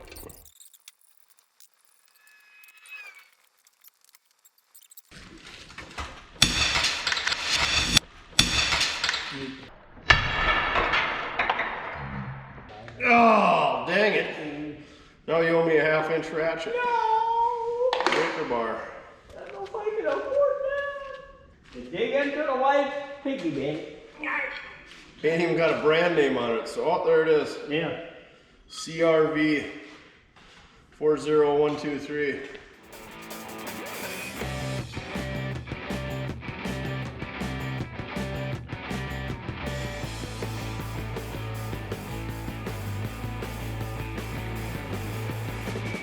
Continuing progress on the old Cadillac. We're getting close to firing it up in the run stand, not in the car. Speaking of the car, it's on the Wildfire lift. We can do some brakes. I got a fuel tank coming. We're not going to do exhaust. We'll leave that to the professionals. We should figure out some wheels and tires, but yeah. I don't know if we'll show you much of the brakes because you've seen that a million times. Anyway, I got this cool little Amazon engine stand thing. It says you would expect from the Amazonia, but it works. It's a lot more universal than the ones that I've built myself, and it was way cheaper than spending eternity and still having to modify it later. So what we did, because these use kind of a clamshell style small block GM mount, and of course the Cadillac doesn't use that, but we had extra engine mounts because we got like 3 engines around here. So we just stole some engine mounts and welded some clamshells to it. Brilliant! Brilliant! What else did we do? Oh, we solved the starter bell housing debacle. I had another transmission around out of a 56 Cadillac, the pink one we drug out of a barn, that failed to turn over. Anyway, I had the front part off of the ring gear. Will you have the ring gear? Will you have what? I don't know. I took the ring gear off of it. Spilled oil all over my floor. I remember it vividly. Anyway, we stole the bell housing off of that transmission, and Mojo went through our starter. We got that bolted up. And these holes were 7/16 through hole, so I had to, and you can't get at the backside to put a nut. So I drilled and tapped that aluminum. So, yeah, we just gotta hook up the plug wires, put a carb on it, fuel line, ignition, all that good stuff, and we should be about ready to fire this thing up. Speaking of torque converters, let me show you. I think this is a Dynaflow something or other. Look at all this magic. Like there's some clutchy things and some geary things and some bushing things and spur gears and star gears and all kinds of fine thread hardware and wind turbines and vanes and rivets and splines and bushings and washers, thrust washers, spacer washers, bushing washers. This is where hopes and dreams are crushed right here, torque converters. But anyway, took a bunch of snap rings off and we got that son of a biscuit off of there finally. It almost looks like there's another torque converter there. Oh, so many splines. But anywho, thanks for donating that.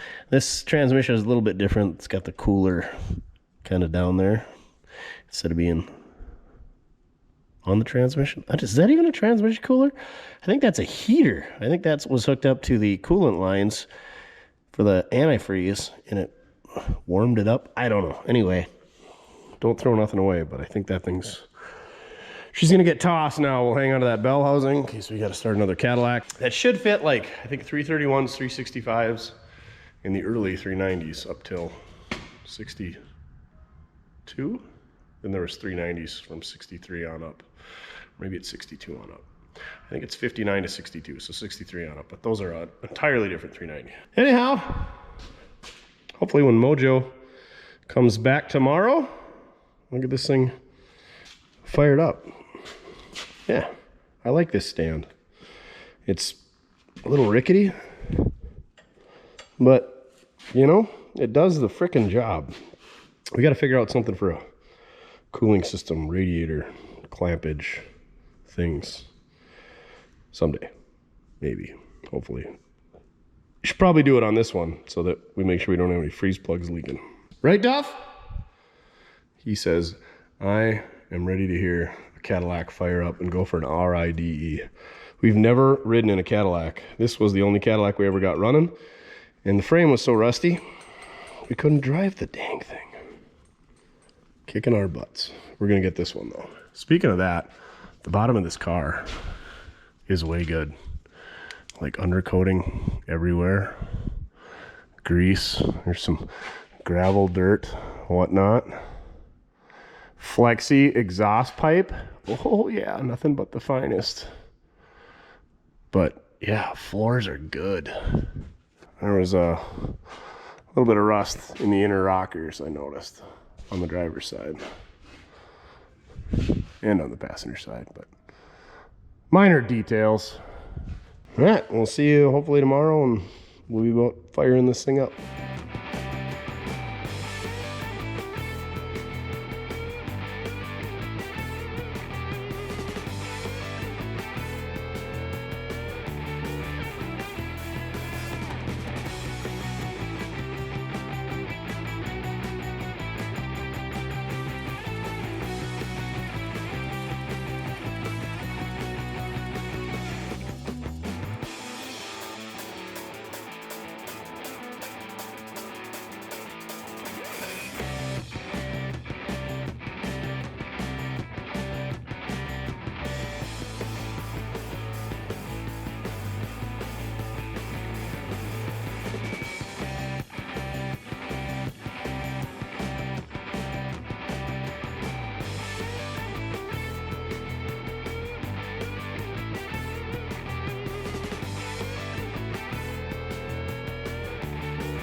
Now she's gonna go.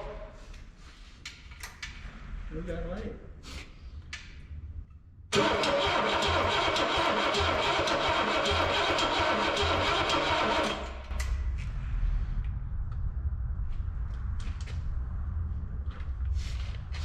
I'll try it. We got spark.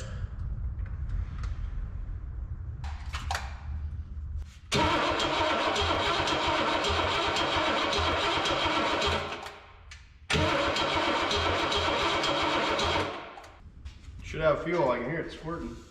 Okay. Not even a pop. You said it turns counterclockwise?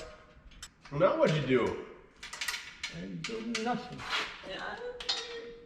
We lost power.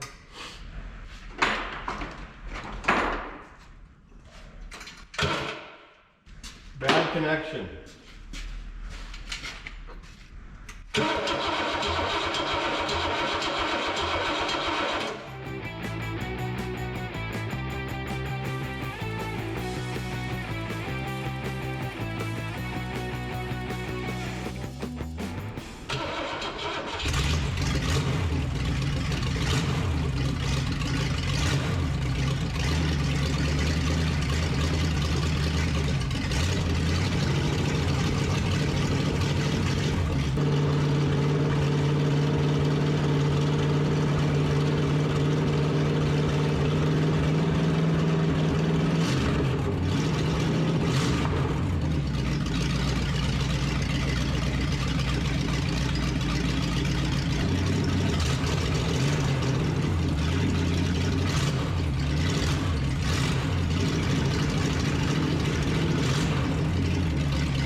All right, well, the old 390 is a runner. We're gonna take and see if we can't get some type of radiator on this thing, so that way we can fill it full of coolant and maybe break the cam in, and also check to make sure we don't have any leaks in any of those frost plugs or head gaskets or anything else, because it's a lot easier to fix right here on the run stand than it is in the Cadillac above us. So that's what we're gonna work on next. The radiator, the strap on the side, made of steel that's magically held to the tank that is copper, has come loose, so now's the time to fix it. So, jack of all trades: starter, generator repair, radiator repair, plumbing technician. We're gonna have to work on your electrical work, and your welding and your painting, but we're getting there. Gotta have a fault. You can't teach an old dog new tricks, right? I'm gonna get rid of this terrible flexi hose while we're at it too. But you can see this metal strap that holds it, steel. There's should be some solder joints up there. Ooh, this one's loose too. Yeah, we're gonna have to fix all that. Get that held on there. Once it's in the car and bolted in place, it really can't go anywhere, but now's the time to fix it.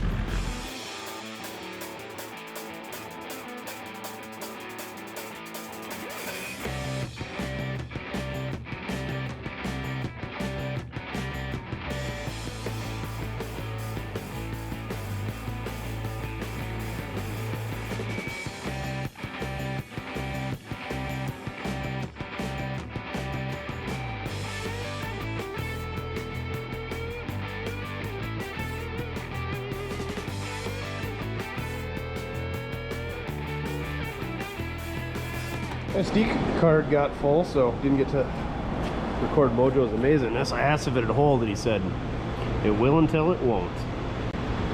What a wise guy. All right, now time to build a stand to hold this thing up. We'll see if he gets her done on camera, because I'm gonna head out and haul some junk.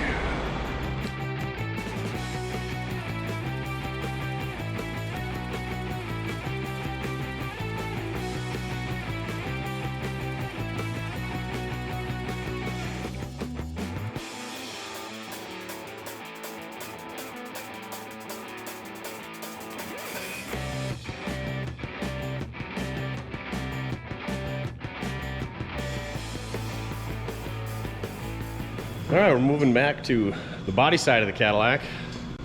We got a new fuel tank from Auto City Classics and a descending unit. We're gonna drop this one out. Mojo found out it's got fuel in it and made the shop aromatic. Don't do that, kids. 50-year-old gas stinks.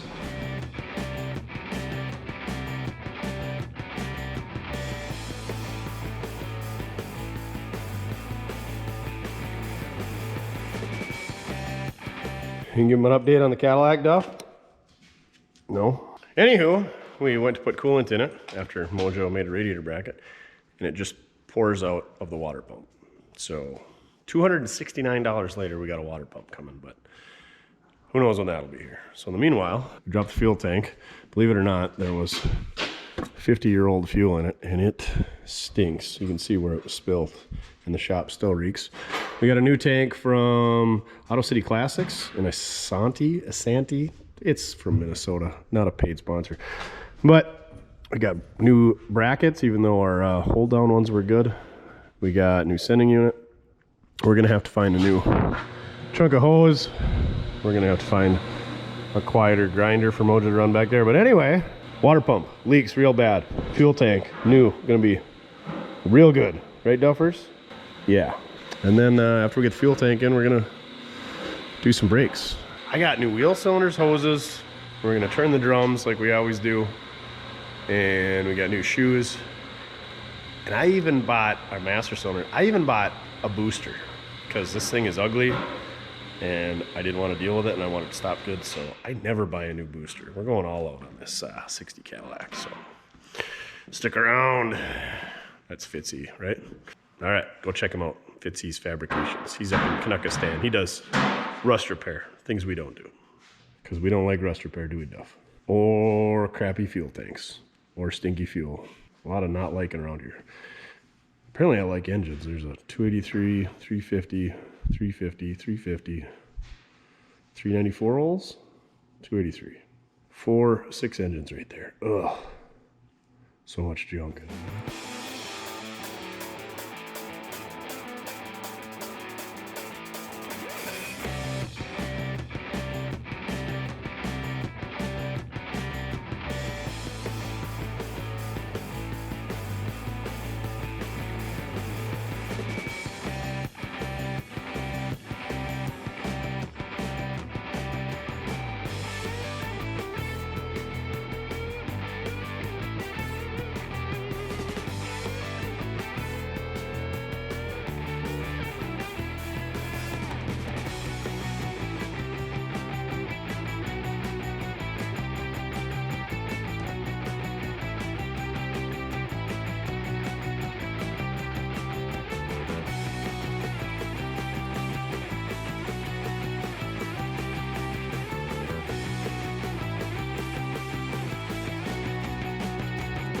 Well, she's in there. Ratchet straps and blocks and bars are your friend. They don't give you a whole lot of thread. Usually there's like 3 inches of thread sticking out, so still gotta hook up the ground, still gotta put our hose clamps on it, but it's quitting time, so we'll get back to her on Monday. Oh yeah, we had to drill and tap, or just tap out the holes for the sending unit because they were some goofy thread and didn't, but sending unit tank from the same guys. They didn't send any bolts. And then the gasket was drilled the wrong pattern. So it's sandwich time after that excursion. Such is life. We tore into the front brakes on the Cadillac. We got the fuel tank all wrapped up. That was a real bugger. And we got the wrong wheel cylinders. And Rock Auto doesn't offer the right ones.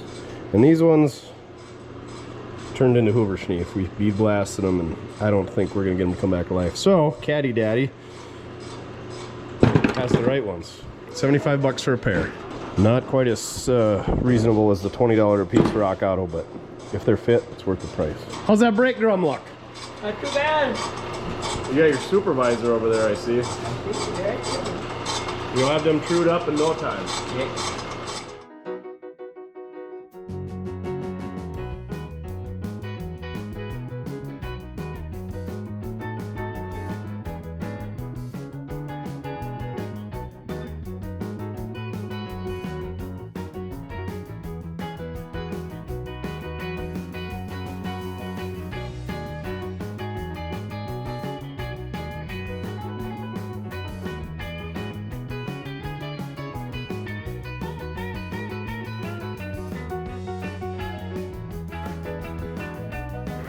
You getting our water pump put on?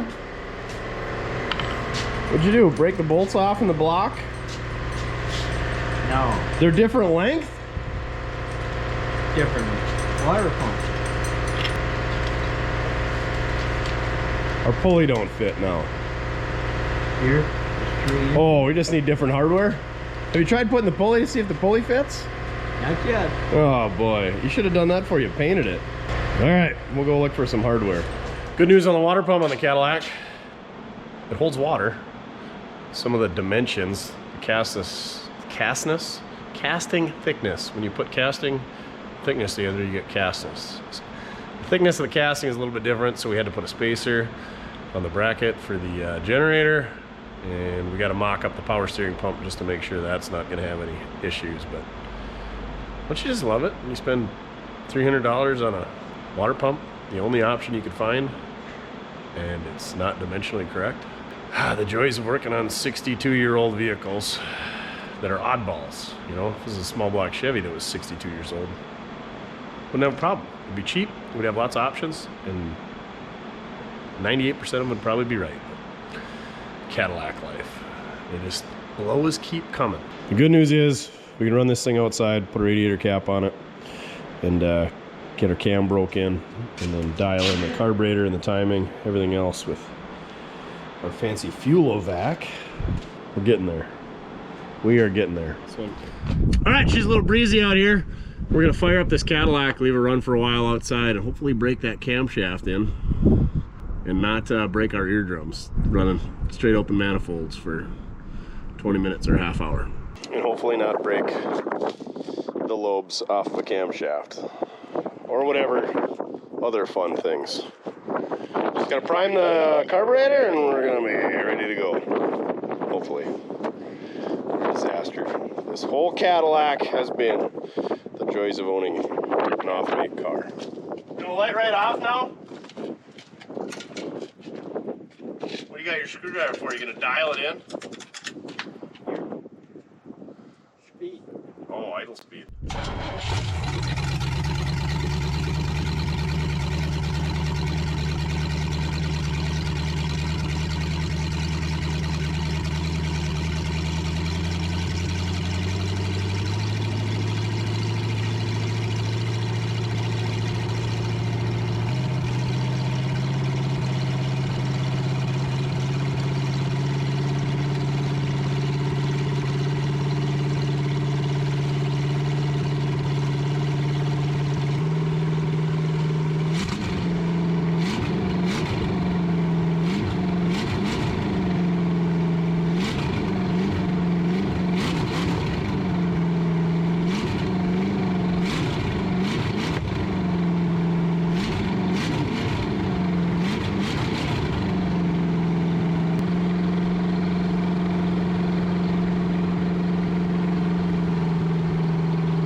All right, you'll see we got the four-door hardtop in here.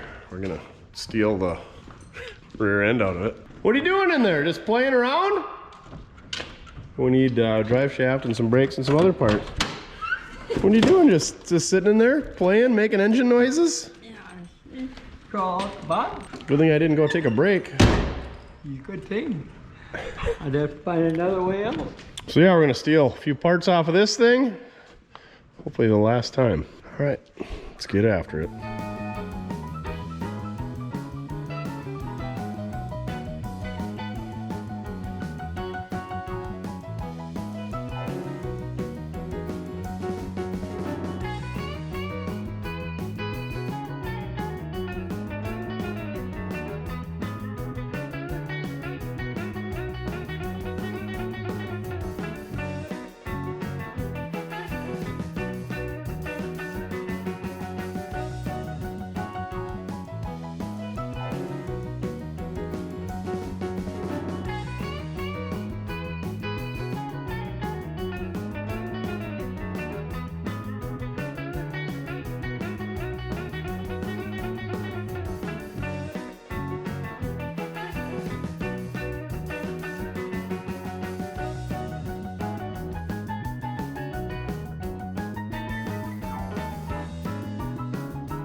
I'll explain to you what got us the situation of taking the rear end of this sedan DeVille.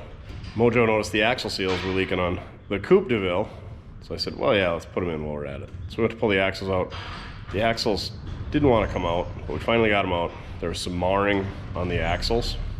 We noticed they're a little bit chewed up there. So we dug into it deeper.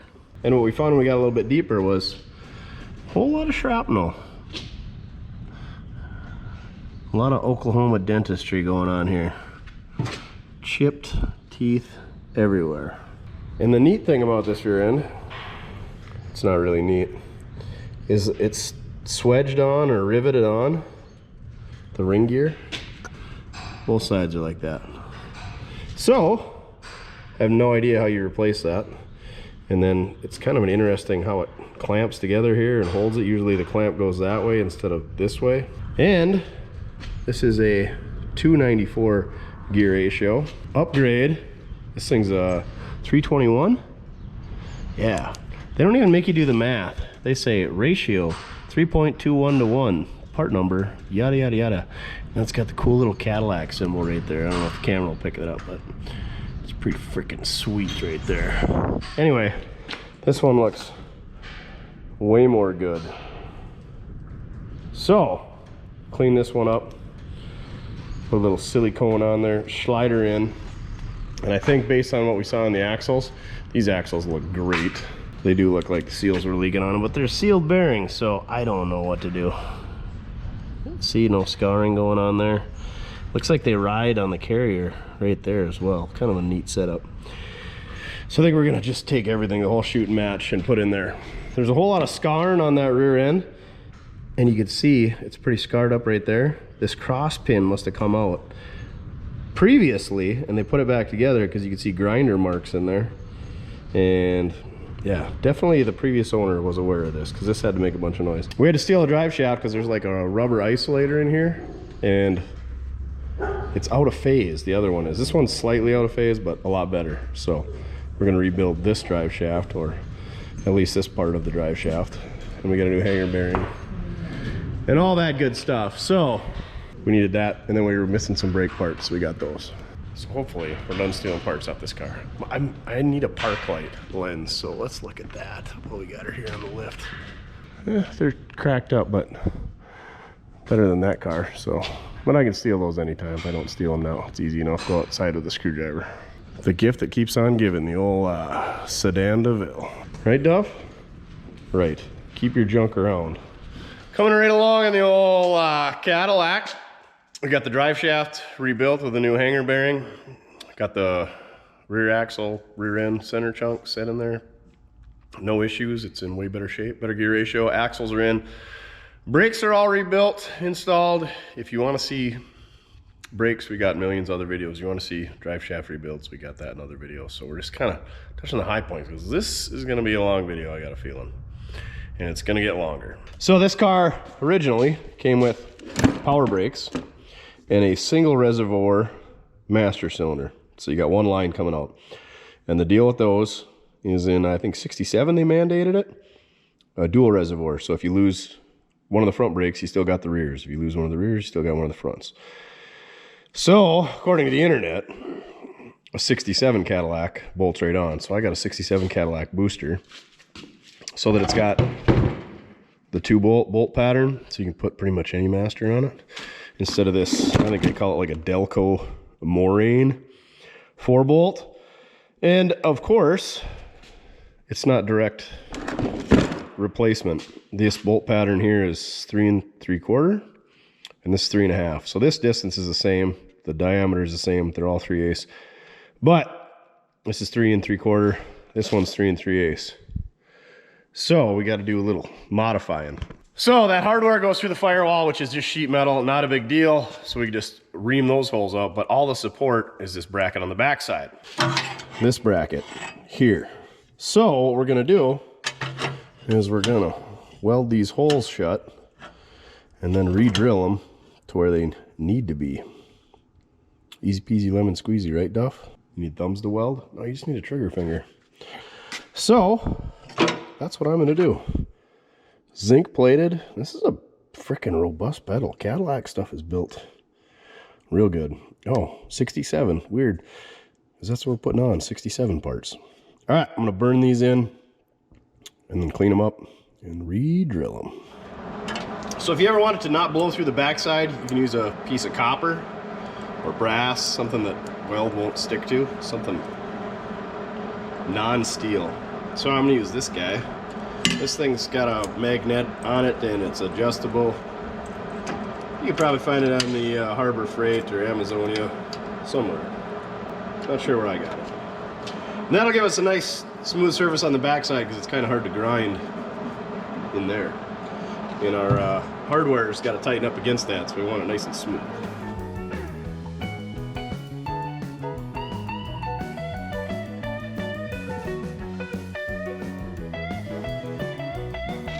Now I just need to make a template centered around this hole. That's our critical dimension.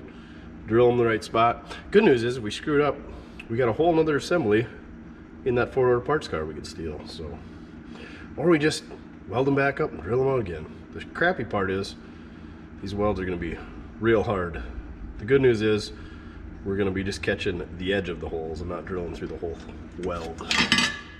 That's still hot. All right, we got our holes filled, we got our holes drilled. Booster and master is on. Now on to the next saga. The lines come out, I guess I would call it the driver's side or the left-hand side. And they get close to the inner fender, but I think there's plenty of room. The other thing we could do is try to find a different master cylinder. It doesn't matter if it's Ford, GM, whatever. Just make sure it's for drum, and then make sure that the bore, the diameter is correct. But everything fits up pretty good. It's not as big and clunky and ugly as the original one. And the other thing we've been doing, we took that Edelbrock carb off that we dialed this engine in on. Use a good known carburetor, get her all dialed in. And then we put this factory AFB off of this machine back on there, ran it outside, got her dialed in. We did have a couple of oil leaks. One was from our oil pressure sensor, so we put a different one on. We just had the gauge hooked up, so that was leaking out of that. And we put a road draft tube in, and that road draft tube is the clamp for our valley pan, so that sealed up that leak. And now we got two different sets of gaskets. I bought a top end kit for the original engine, and then I bought a full kit when we went to this engine, but we got thicker gaskets with one of the kits. They don't fit as well, but we're gonna see if those thicker gaskets keep this thing from leaking. Otherwise, we're gonna have to splurge and get some fancy aluminum ones, and it's expensive when you get anything Cadillac, so hopefully we're gonna avoid having to buy expensive valve covers.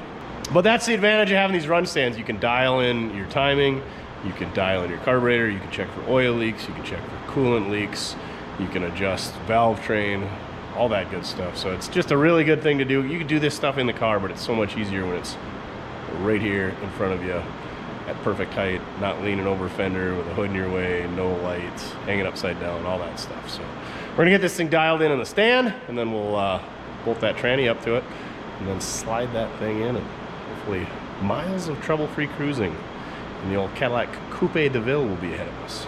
Right, Duff? You ready to get that thing together? Put something different in our stand? I'm excited to see how much power this thing's got, because it sounds pretty good. And then especially with 321 gears versus the 294s or 291s. Should wake it up a little bit. I know it's not a 456, but it should be a lot better. We'll check back in a little bit. More Cadillac stuff. Getting there. Oh, we got the tranny all cleaned up. We stuck a new seal in the output shaft. I don't know if anybody, I'm sure somebody rebuilds these things, but they're pretty much obsolete. So we got two of them. We got the one out of the four-door. This is the one that was in this car. I wonder if when the rear end of the pin came out, if that's when this got broke. I'm guessing somebody pulled the engine out, put a different engine in, and then when they were tightening it up, they sucked it up against this dowel and didn't have it straight, and that's when that broke, because I've seen that before. But who knows, the way the drive shaft was twisted and the way that rear end was all banged up, could very likely be that something got damaged there. I feel like it wasn't it. Anyway, hope that's a good, I think it's Hydromatic transmission, because yeah, we don't want to have to go and get an adapter and put a overdrive in it and change drive shafts and linkage and cooling lines and all that stuff. So you better be good. Oh, our speedo is probably going to be off now with that different gear ratio. Oh well. I'm sure we won't have the right tire size for what it was factory anyway. I'll just be glad if the speedometer works. And you'll just be glad to go for an RIDE. Yeah, who loves the rides? Duff does.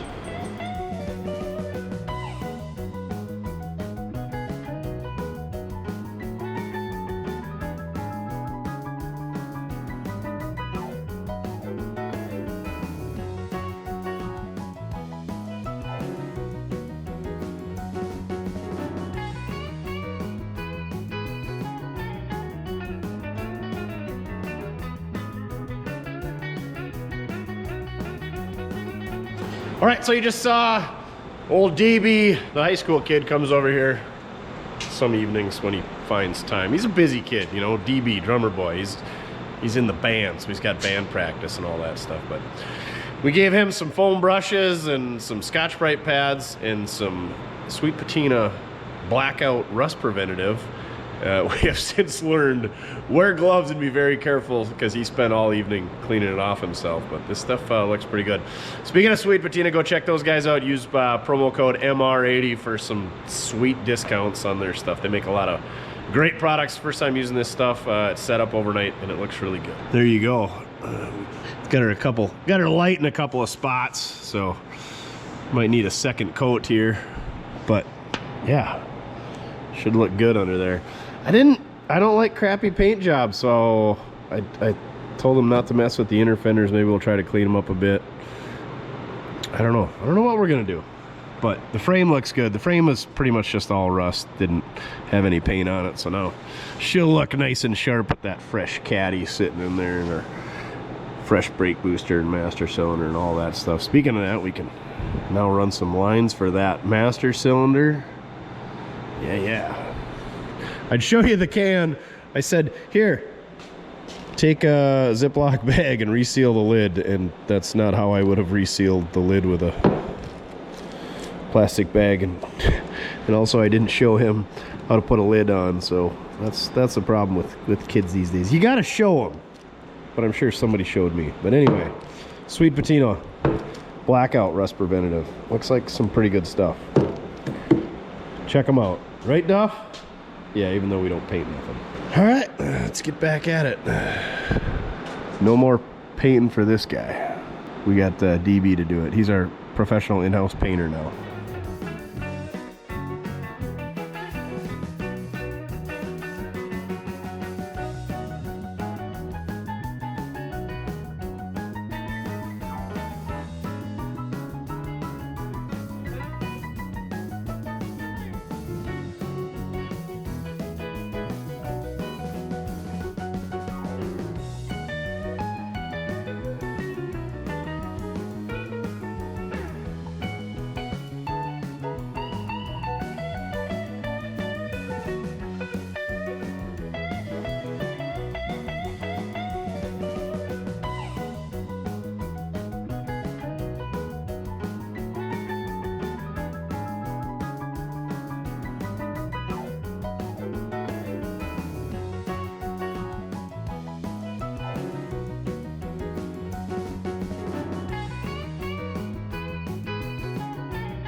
Well, Mojo says we're ready to slide a Cadillac engine in, so let's do it. See how it goes. Never put an engine in a Caddy before.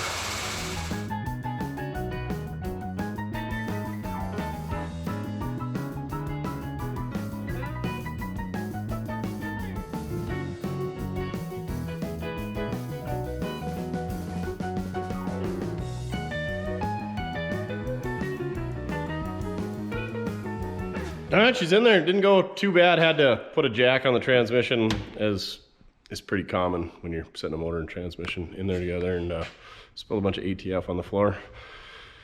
Now we gotta lift the tranny up, put the tranny cross member in there, and do all the fun stuff. Hook up all the fuel hoses and electrical and vacuum hoses and power steering and radiator and coolant hoses and throttle linkage and kick down and shift linkage, all that stuff. But she looks pretty good in there. That is a big freaking engine. She's big, a big dog, eh, Duff? Big dog. Luckily, these things got a removable tranny cross member, but there is another cross member in there we failed to account for. So there's this guy back here, which is the actual tranny cross member. It's just flat iron. We're gonna have to unbolt that and then lift the tranny up and then snake it around it. Easy enough that they're removable, at least. Should have taken it out before we started, apparently.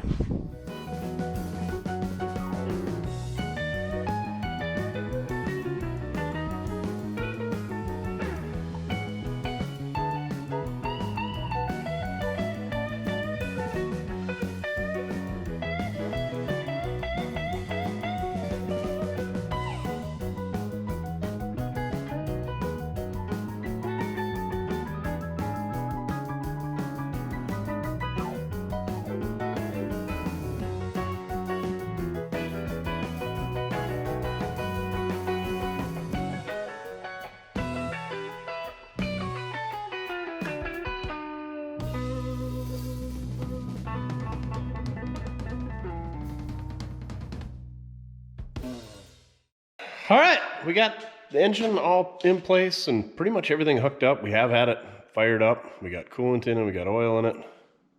We just need brakes so that we can get this thing to boom tube. So in case you don't remember, I put a, I think a 67 Cadillac dual reservoir master cylinder on there, and this thing had the single reservoir fruit jar. So instead of one line coming out, we got two, and you want to split them up between front and rear. So the way this thing's plumbed up is there's a single line coming out of the master, and then that goes straight into a T, and in that T it goes right front, left front, and rear. So what I'm going to do is disconnect the rear from that T. We're going to plug that port, and then we're going to put a coupler on and run a separate line up to this master cylinder, and that'll be our rear. And then we're just going to use the stock existing line, and we're going to hook that up to the master cylinder, and that'll be our front. So we're just capping off where the rears used to be, and then we're splicing where the rears are, going up to the front. So we got to hopefully make one line. We might have to make two. Let's take a look. The one thing, we're going to need an adapter because this is a different size fitting. And generally speaking, your rear reservoir is your front brakes, and your front reservoir is your rear brakes. Not a big concern in this application because both passages or both reservoirs are the same size, so it should be fine. There's really no change in functionality. We aren't running a proportioning valve. I'll let you know how that goes. I've done it before. Hasn't been a problem, but maybe we'll run into that. So first off, I'm gonna raise this thing up or see if I can sneak down there to disconnect the rears, and then see if I can find a adapter fitting. This thing almost would like hook right up. If it was the right threads, I could bend that line and make it work, but it's a different size. So in a perfect world, we would disconnect this line and make a new line with the correct size fitting, but I think we'll be fine just putting an adapter fitting on there for now. I'll let you know in a bit.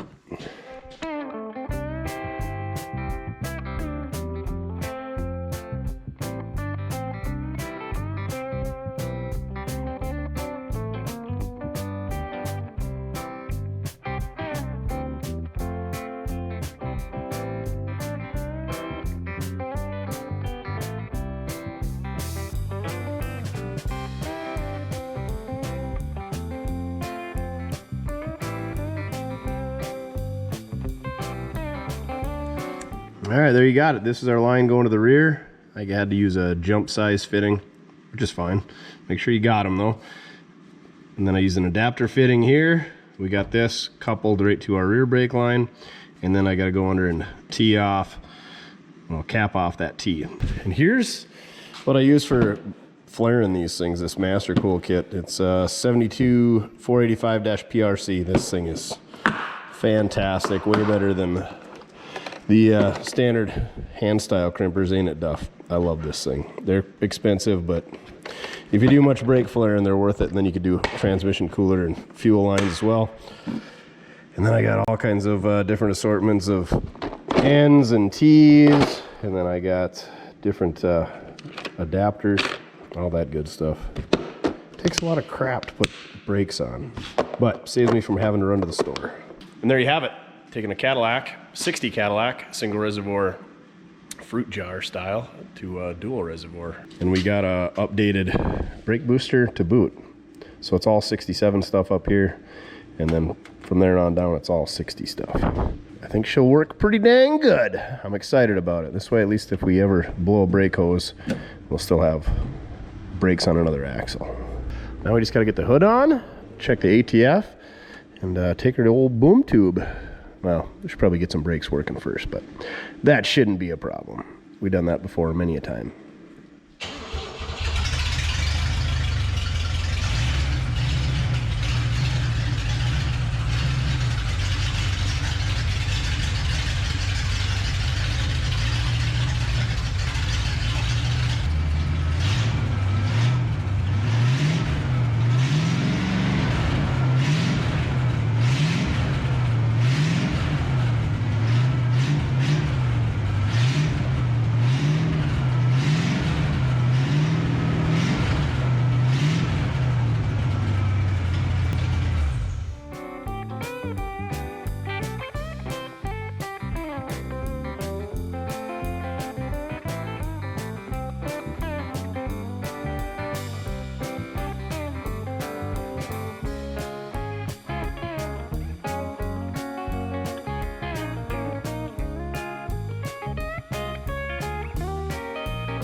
Duff!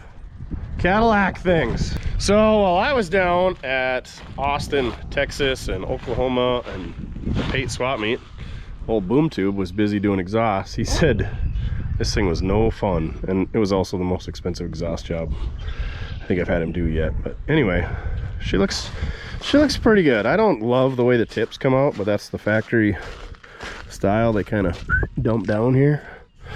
I don't hate it, but they kind of dig into the dirt. So I parked in the low spot here in the yard, so hopefully we can not dig them into the gravel. And the choke needs a little work, and the windows need a little work, and it just needs everything. But you know what it doesn't need? Exhaust. So let's get this thing unloaded and get the rollback empty, because I got to use that. It's the main thing. We'll get this thing in the shop. So I got to figure out what I'm gonna do with wheels and tires, but we'll worry about that later.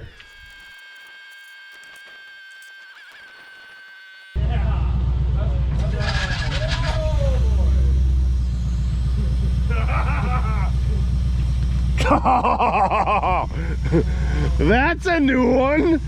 Apparently that Cadillac is a little heavier than most of them. Good times.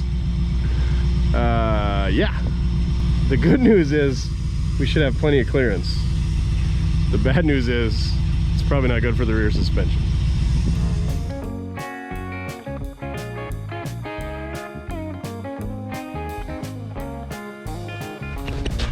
Hey Duff, nobody died. Got a little poopy in the butthole, so finger that out of there. Uh-oh. The corn is deep on this one. Uh-oh. Uh-oh. Well, you want to go see if it'll fire up? I'll run the tailpipe cam. There we go. So quiet. Give her a little goosage. Wah, wah, wah.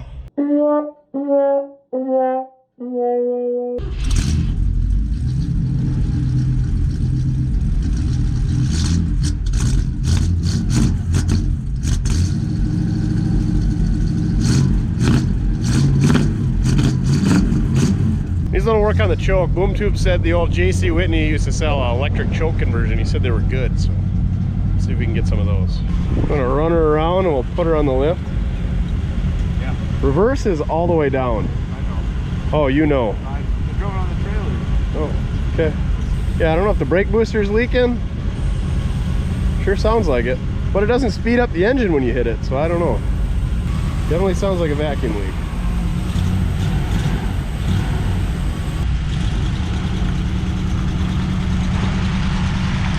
That's a big car. Good looking car though. All right, we got the Cadillac back here. Let me turn the light on, even though it'll probably screw with the camera. But Boom Tube said the heater core was leaking. So we had to take the whole heater box out. And that snowballed into, they got the carpet wet, the carpet was shot, this thing stunk. So we pulled all the carpet out and we thought maybe we could fix the heater core. You know how that goes. We were not able to fix the heater core. They're like almost 400 bucks. We got that here. And then the heater valve bolts onto the heater core and that was leaking. So that was another 200 bucks. So we got 600 bucks. Is that right? Almost $600 on the heater in this stupid thing. But while we're at it, we ordered carpet. We got 3 of the windows working.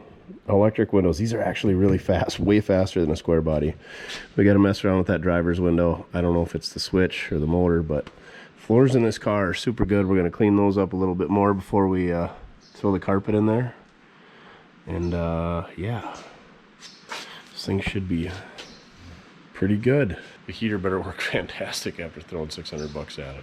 Yeah, the joys of Cadillac parts. Can't just be the same part as a Chevrolet. You can probably get it for $70 on Rock Auto.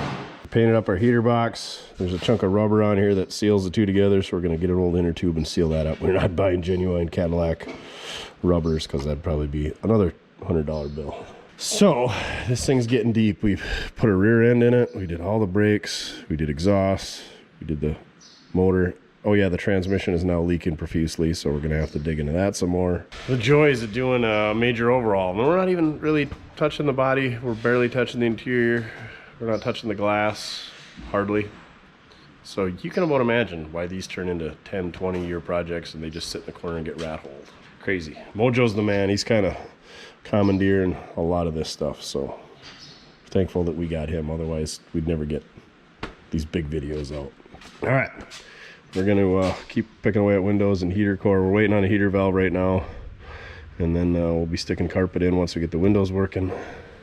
We got the seats all cleaned up, pressure washed, vacuumed out, blown off, as good as they're gonna get without throwing a bunch of money at them, which I am not doing. I don't love this car that much. As a matter of fact, I was pretty excited about this car. Now I'm just pretty excited to get it done so it can go away. All right, we just got the money pit of a heater box put back together on this Cadillac, and we're sticking some carpet in it. I'll show you what we got going on. There's the heater box. We gotta make a rubber boot that goes in between the heater box and that duct work over there. So we're gonna use some old tire tubes. Mojo's got a little, I don't know, his forming jig set up here. It's elaborate. Don't ask about it.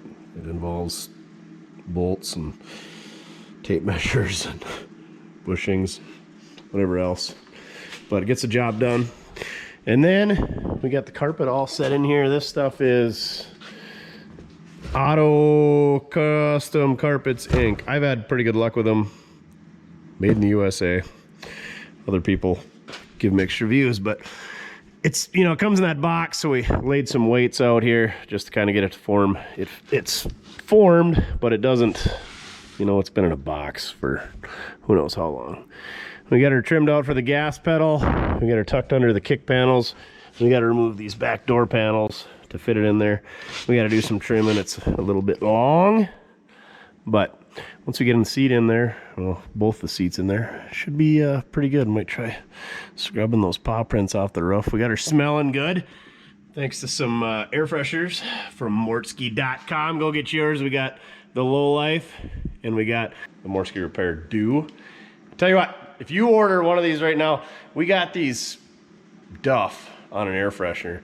They didn't turn out quite the way that I wanted them, and I mean, they're fine. They're just not as flamboyant. I don't know if that's the word. They're not as pronounced as I want them to be. They're not as clear. So well, until we run out of them, I don't know how many, we bought a lot of them, but if you buy an air freshener, we'll throw in a Duff's Face air freshener with them. So get yours at mortske.com until they run out. Buy one, get one free, and it's got Duff on it. If you buy 7 of them, you're only gonna get one Duff because there's only so many Duffs to go around. So get yours now. Get both designs. All right, so there's the update. Tomorrow, hopefully, we'll be setting a seat in there and trimming this out for our sill plates. And yeah, we'll be rolling in no time. Oh, I gotta show you the freaking windows in this thing. So tech tip of the day, if you ever got problems with power in the door, if it's a speaker, window, mirror, any of that, check where the wires wiggle in the hinge. Most of you guys know what I'm talking about. But right here, especially in the driver's door, the wires are tucked in this steel plate here. And this door has been opened who knows how many times in the last 64 years. So this was the only window we had a problem with. We cleaned them up a little bit and they all work pretty good. Turn our key on here. It's crazy, the freaking power window switch is up here. Which one's that? Look at how fast those things are. Way faster than a square body. This is 1960. That's 13 years before the square body come out. This guy's a little bit slower. Okay, you're not helping me out, pal. How about that side? Look at that. Freaking sweet. It's got a little sticky spot in there. But that's pretty good. And we could definitely tear into them and grease everything up and make them even better, but that's just wild. These hard tops look so cool with the windows down. All this wide open space from the A pillar all the way to the C pillar. I swear this one was working way better. Maybe we got a runner off the switch in the back seat. Yeah, it's still a little slow.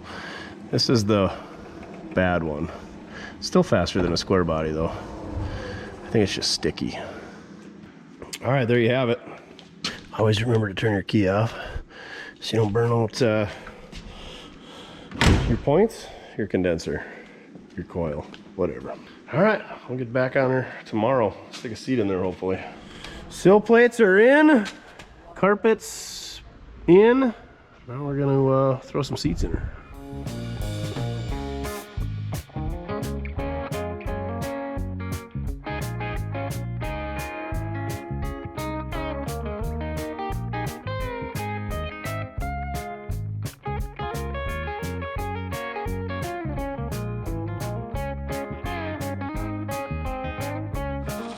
We better make sure our power seats working before we install it. Okay, maybe not. Maybe put some more, oh, thanks, Duff, for all the help. Couldn't have done it without you. Mojo's pointing at that battery. He's like, use a real battery. Stop pissing around with toys. Get some juice.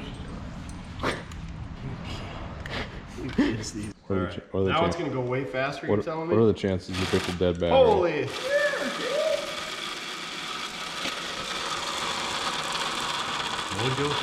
It's just a, I don't know, motor here, and it drives like a speedometer cable to, what do you call that kind of drive? Gearbox. Screwdriver. Screwdriver! Worm gear. Worm gear! Rack and pinion! It loves it.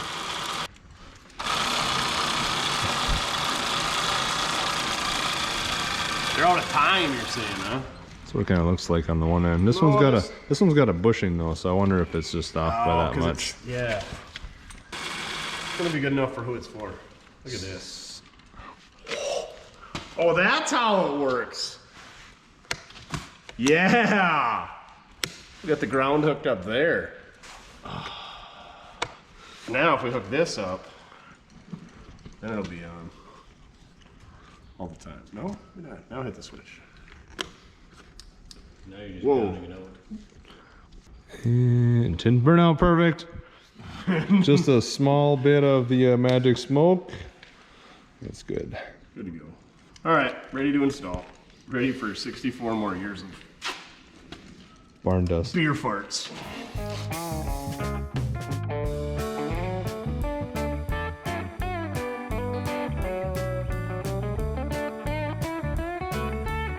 Well, the never-ending Cadillac project continues to disappoint.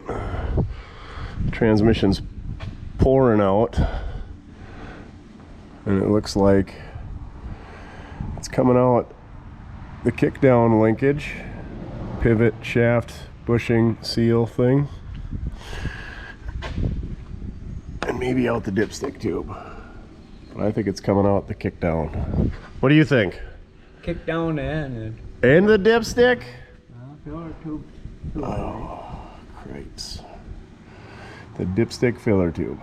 So, looks like the only way to take that out of there is and yeah, pull the transmission apart. Oh, that sounds like a fun job. I'm sure parts availability is phenomenal. Moto's got her all ripped apart. And it looks like this is the shift linkage up here, and this is your kick down, kind of a shaft inside of a shaft. And it looks like there's a set screw there on a lock collar,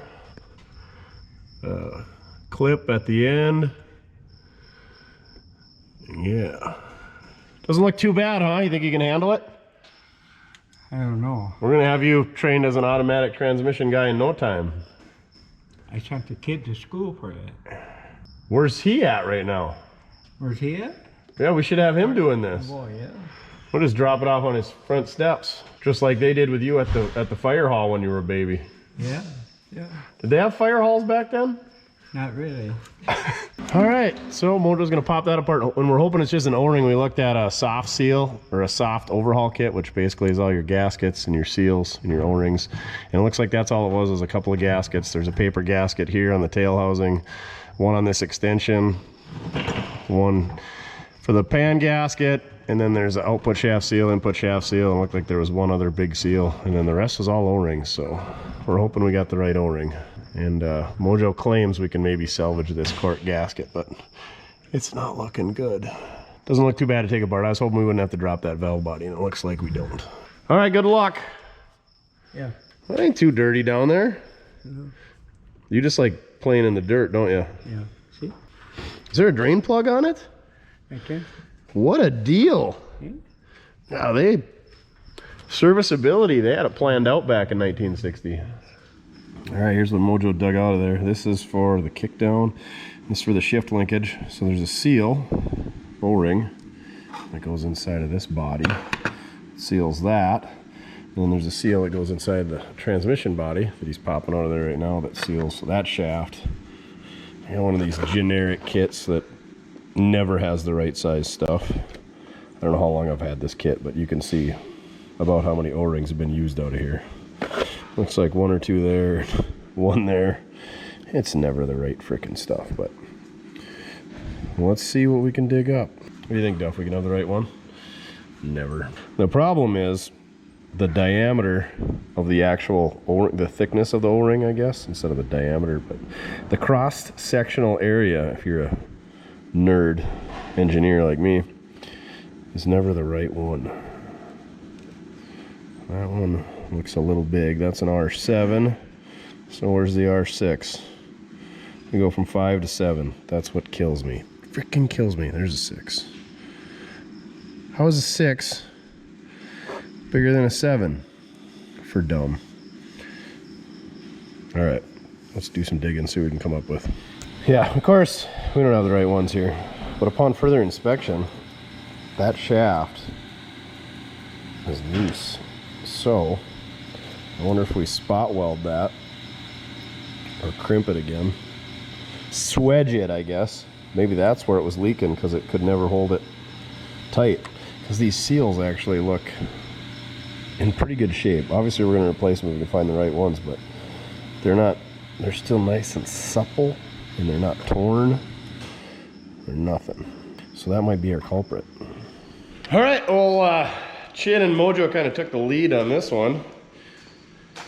Got her all back together. We rounded up some O-rings in town, and so far so good. No puddle coming out from underneath the car. We got to add about a quart, but we ran out. Now I guess we get some more ATF and test her out.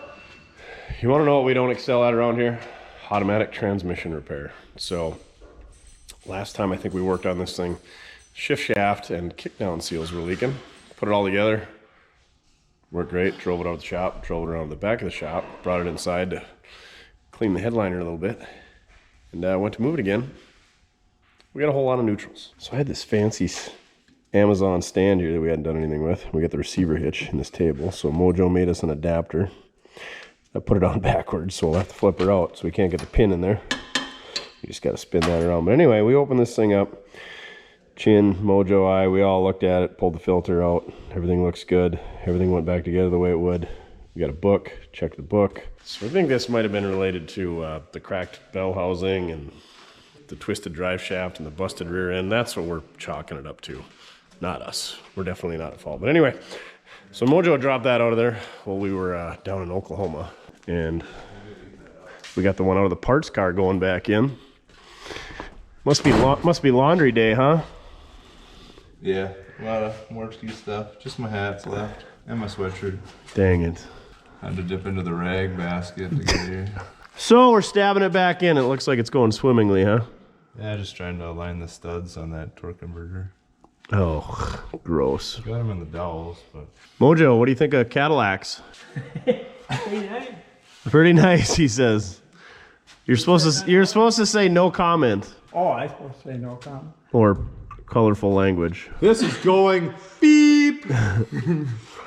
All right, hopefully this fixes it. Otherwise, at least we got a core to take to the transmission shop if we can find somebody that'll work on a Dynaglide or whatever this is. And we got an excuse to use our fancy transmission clamp stand thinger that's been just hanging on the wall for like a year. All right, I backed the caddy off the wildfire lift, put her out front, displaying it proudly on the 5th of July here. This video was drug out over multiple years, probably at least 2, maybe 3. Here she is sitting out front, but I can't stand them pickup wheels that are on it. The wheels that are on that thing, a couple of them, are the ones that come on that thing when I got it. I don't know if they're the original ones or not. I think they are, just the Steelies. But anyway, after a lot of pondering, and I bounced it off everybody, because you can't, I got 2 wheel options, 3 I guess. Torque thrusts, I don't know. They'll look good on anything, but they just weren't doing it for me. Slots, and you can't have slots on that car. And Steelies and dog dishes, and I wasn't excited about those. Puddin' Set Astro Supremes, which is a lot like a torque thrust, and I was kind of feeling that, but I didn't want to spend all that money and not like it. And I don't know that I'll never ever have another car that needs Supremes that are 5-inch, and they might have been Unilugs, so that kind of scared me off. But anyway, here's what we come up with: 17x7, 5-on-5, and 5-on-5.5 bolt pattern, so we can put it on a few different things. Steel by our favorite automotive designer ever. Who's that, Duff?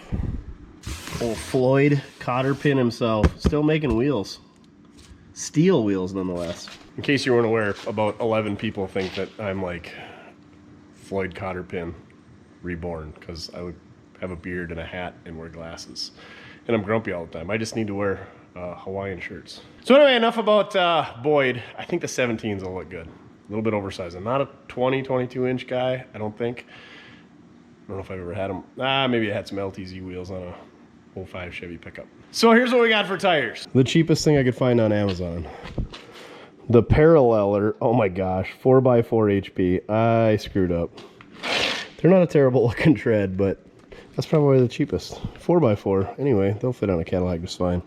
By Atlas, who knows? They're a 255 60/17. And that's roughly the same diameter as what was on there. I'm guessing this thing came with like 6-inch wheels, and this thing is got 7s on it right now, and these are 7s, and they're a 235 wide. We're going a little bit wider, 255, and a 60 series is about the same as what came on there, like a 235/75. So same height, a little bit narrower sidewall, but a little bit wider tires. So I'm hoping they fit, because otherwise I have no idea what I'm going to do with these. They only fit like big GM cars, 2-wheel drive Chevy pickups, and then they'll fit like 2-wheel drive Fords. Ooh, we could put them on the old 65 out front.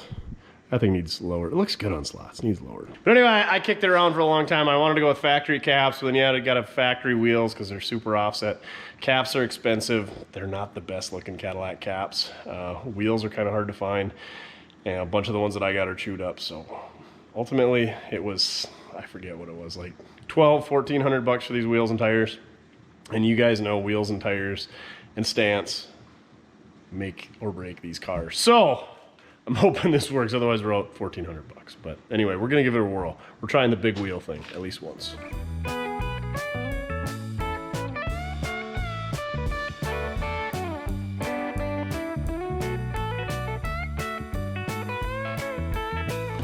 All right, it looks pretty good.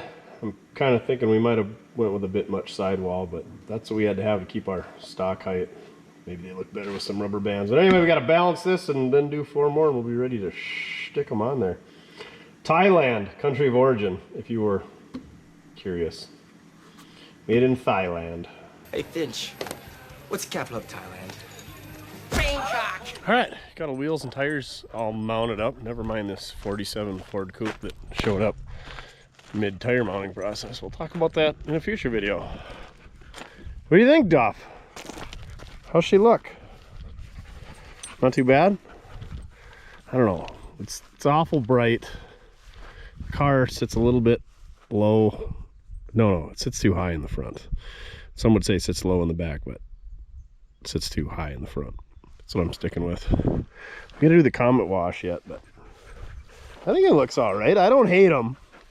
I just wish we went with maybe an off-white or black. I don't know. We'll see how it looks after a Comet wash. Give her the old Freiburger Comet wash.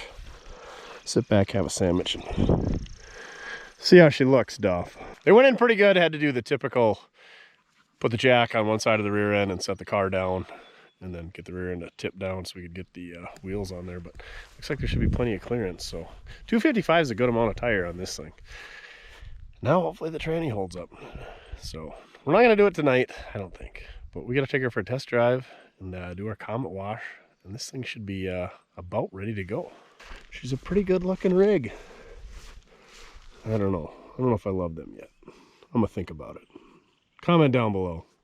Do you like the Steelies, or did we screw up by putting them on it? Because I thoroughly value your opinions. Usually. Sometimes. No, hardly ever, but once in a while. All right, back to work on the other stuff. All right, before we take this Cadillac for a test drive, I want to give her the old David Freiberger Comet wash. You can use other wash substitutes, but Comet with bleach removes tough stains and hopefully rust. How do you open this thing? Guess we're gonna find out. Anyway, put some of this in some water and scrub her on there. I'm not telling you what to do or how to do it, because if you screw up your paint job, I won't be liable. I'm just gonna mix this with some water and take a red rag and start wiping on it. What is, you have a bottle opener? Oh, it's behind the label, I think. Maybe? Is there a glory hole hidden in there? Found it. Oh yeah. Powder her down real good. I've been planning to do this for a while. So long that I've actually bought 2 bottles of this, because I've been walking through the store and thinking, hey man, I need some Comet. I'm gonna do that Comet wash on that Cadillac. A couple months later, I'm allergic to it. Anyway, I got 2 things of Comet, so hopefully this works, so we'll do it on something else. And I hate washing cars. Ugh. I'm allergic to washing cars, that's what it is. Take her hose, put a little water in there, mix her up a bit. Turn the water off, see what happens. Some guys use red Scotch-Brite. I don't know. Use what you want. We're trying to just get rid of the rust. And I'm guessing that's what the Comet does, is takes away rust. The more aggressive, the longer term damage you're probably gonna do to your paint, but the quicker it's probably gonna take the rust off. Is it working? I don't know.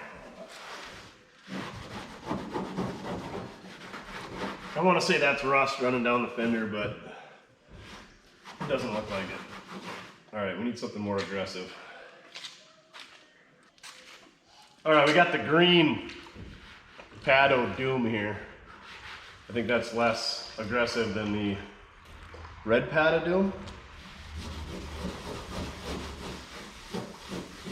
Don't want to do this on a nice painted car. Oh yeah, that works way better.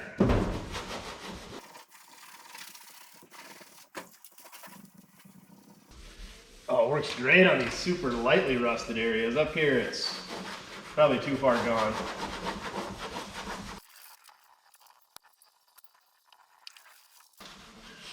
We're definitely gonna be here a while.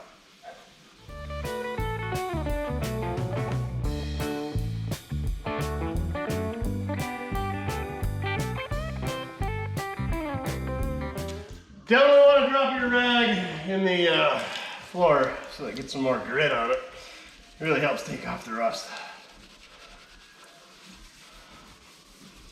This is gonna suck. We got 1 fender down and my arm is already shot.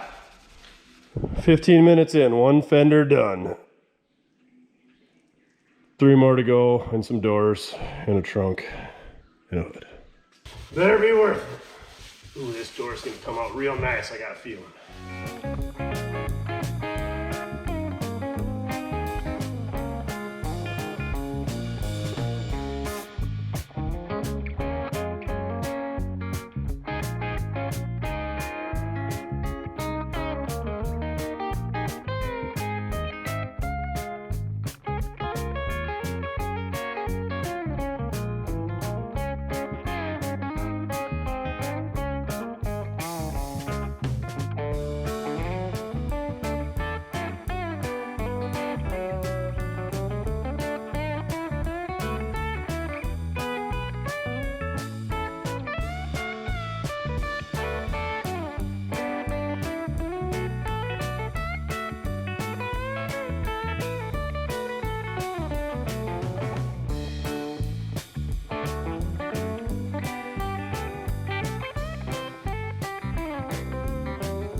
All right, I would say she looks pretty good. I'm learning as I'm going. I'm 2.5 hours in, and I got most of the driver's side and the trunk done. The passenger side is going to be way easier. It's not really as rusty.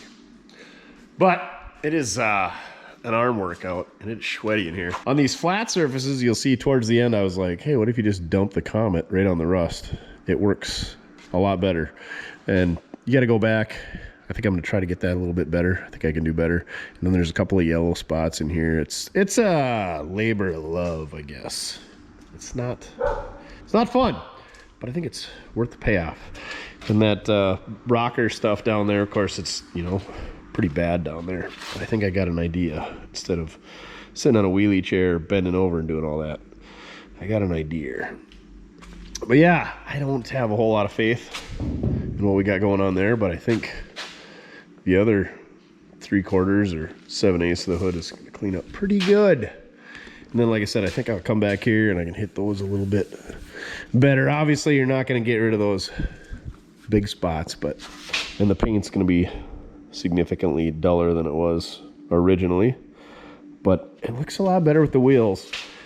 I don't know if I love the wheels yet, but I like them a lot more now that the car is more white. But I got something in my back pocket for brightening that up. But as you can see, it's sandwich time. She's dark out and the skeeters are getting in here, so I'm gonna shut her down and tip a few back and enjoy the fruits of my labor, and we'll hopefully just come back tomorrow and the minions will have came in overnight and just taken care of this, and we can go on our maiden voyage.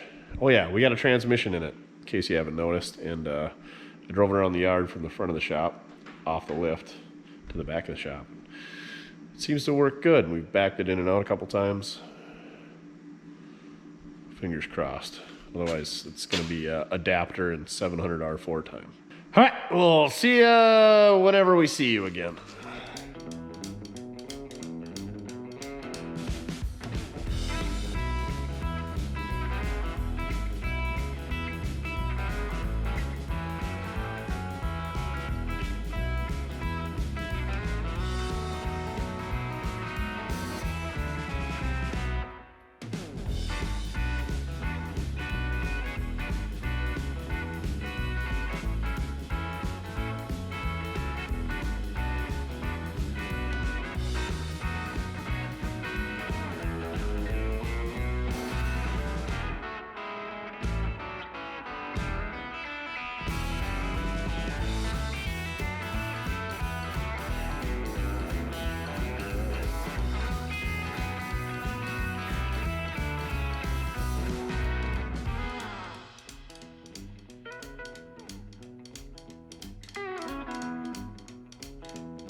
All right, here's my terrible idea on how to ergonomically de-rustify the paint on my Cadillac. In case you're wondering what we're doing, this Comet takes away the rust stains on the paint. So there's small, minuscule cracks or chips in the paint.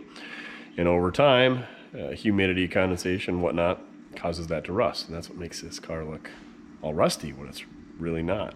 So that's what we're doing. But anyway, I didn't want to bend over, so roll back life. We got this thing up in the air, shoved over to one side, and we're gonna bang this thing out. Yeah, this is a really long video, I would imagine, and I think I'm at, like, I don't know, probably a solid 4.5 hours into this thing, and I could probably do 2 hours of touch-ups, and there's at least another hour left. So yeah, let's just call it a full 8-hour day on doing this, if you want to do it. But it looks mucho better, oh. Definitely matches the wheels now. Matches the wheels. All right, back to work.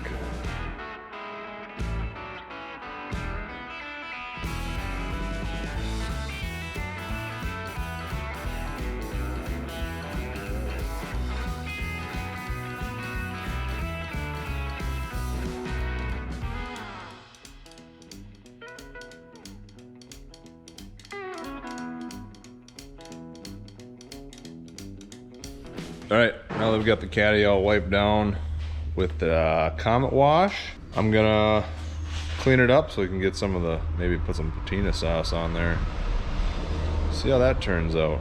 Seems like it kind of came out pretty good. Down on the bottom, kind of kept its rusty looking color, but the wheels don't stand out as much anymore. So it's gonna be what it's gonna be. I think it turned out pretty good. So let's get it cleaned up.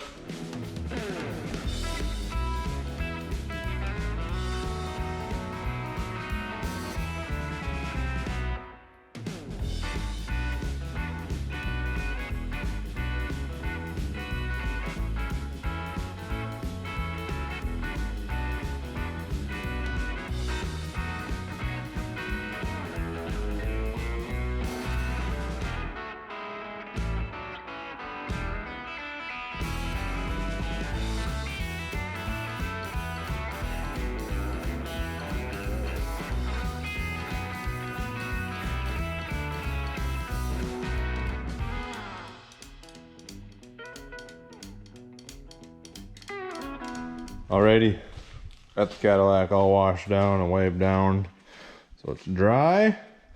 Gotta clean the inside of the windows.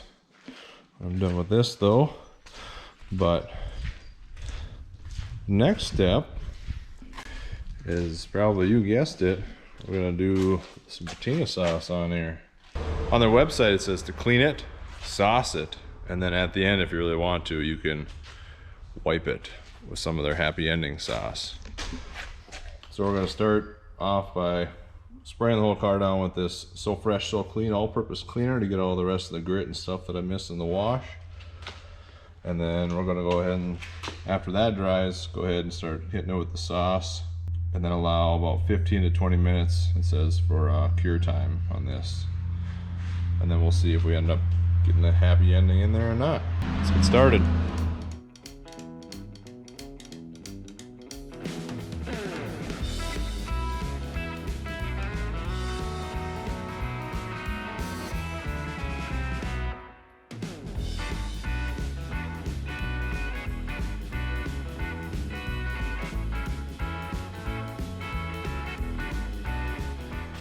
Alrighty, step one is complete.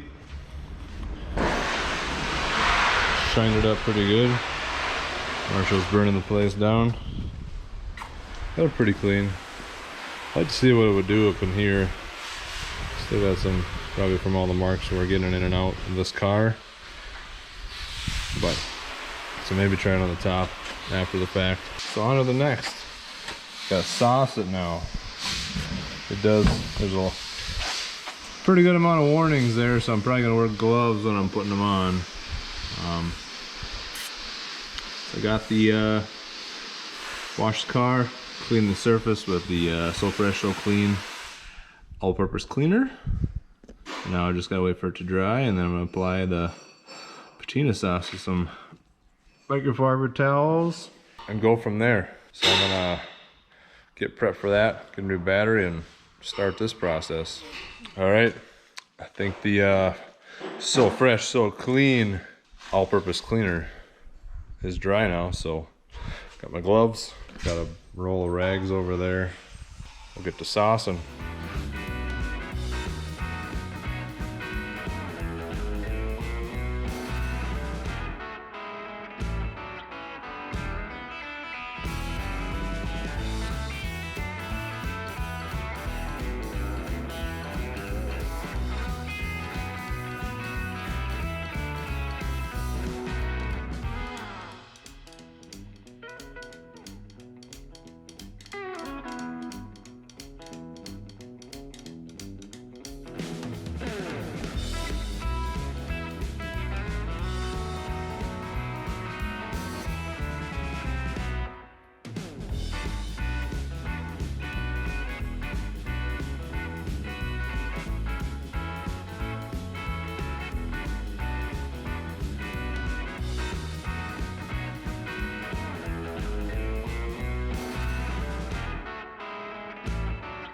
All right, first coat done.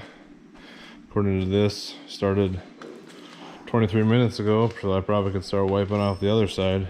I'll give it a good amount of time to dry, but definitely gave it more of a gold tint. So hopefully that doesn't throw it off too much of the wheels, but definitely brought back some of this rust color. Might have to go over that another time. Maybe we'll do a second coat.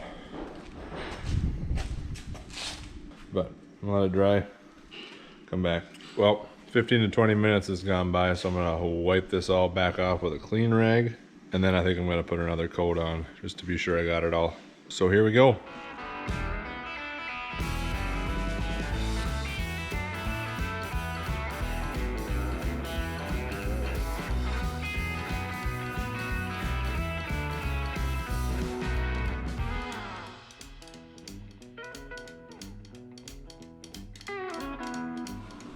All right, just got done dry wiping the patina sauce back off, and the matte or semi-gloss finish came back.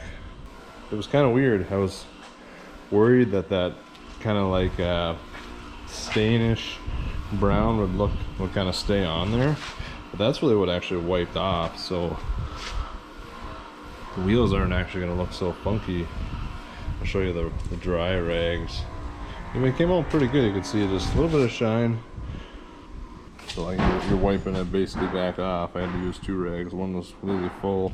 Contemplating doing another seasoning or saucing, maybe on the hood where it's really rusty, or protect that surface really well, because the hood, maybe even the trunk lid, trunk area here where it's pretty pitted up, and then especially on the hood, maybe get another saucing. Otherwise, turned out pretty good. Maybe I'll just go around and do a whole another round and wait for it to dry again.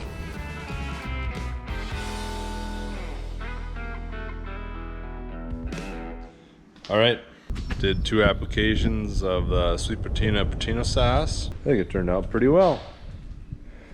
Not too shiny, not too matty. That perfect semi-gloss, I don't know, barely shine that I like. Definitely can notice on the second coat that going over like the rust spots on the trunk and on the hood, actually the coating stayed in there pretty good, so the rag would just kind of wipe over it really well. Like these spots were, I had to like pat it in there the first go around, but now it's fairly smooth. I mean, it's still kind of rough just because of the way the texture is, but coated on a lot better. So yeah, I guess I would probably use that again on something else. I'm sure we can find something else in here to coat if we need to sometime. How excited are you to ride in the Cadillac for the first time? She's been a long, drawn-out process. I can tell you what, the timing is too far advanced. She kicks back on the starter a little bit, but it runs good. My head hits the headliner, and I don't know if the seat doesn't go back any further, but it could use a little bit more leg room. And the seat has a giant hole where my butt is. The seat is the worst part about this interior. Windshield's got a crack.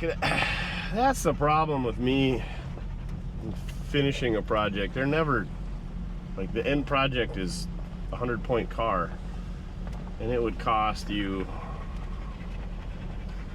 hundreds of thousands of dollars and take you tens of years to make a 100-point car out of this, neither of which I have. But I think she's needs a handful of little things to be a real good unit. Shifts in a second immediately. I wonder how many speeds this thing's got. I don't know. I think this car would be really cool. Get some like aftermarket vintage air on it, and cruise control. Get the seat redone to kind of match the rears, or I don't know, because you could spend 10 grand going through this interior. Our speedo does not work. Son of a biscuit. Fuel gauge works though. We'll see if the temp starts coming up. But yeah, you could throw, man, I bet you could throw 20 grand at this interior real quick, doing her up. just a super cool car though. Amazing interior to look at. What do you think, Duff? Pretty good?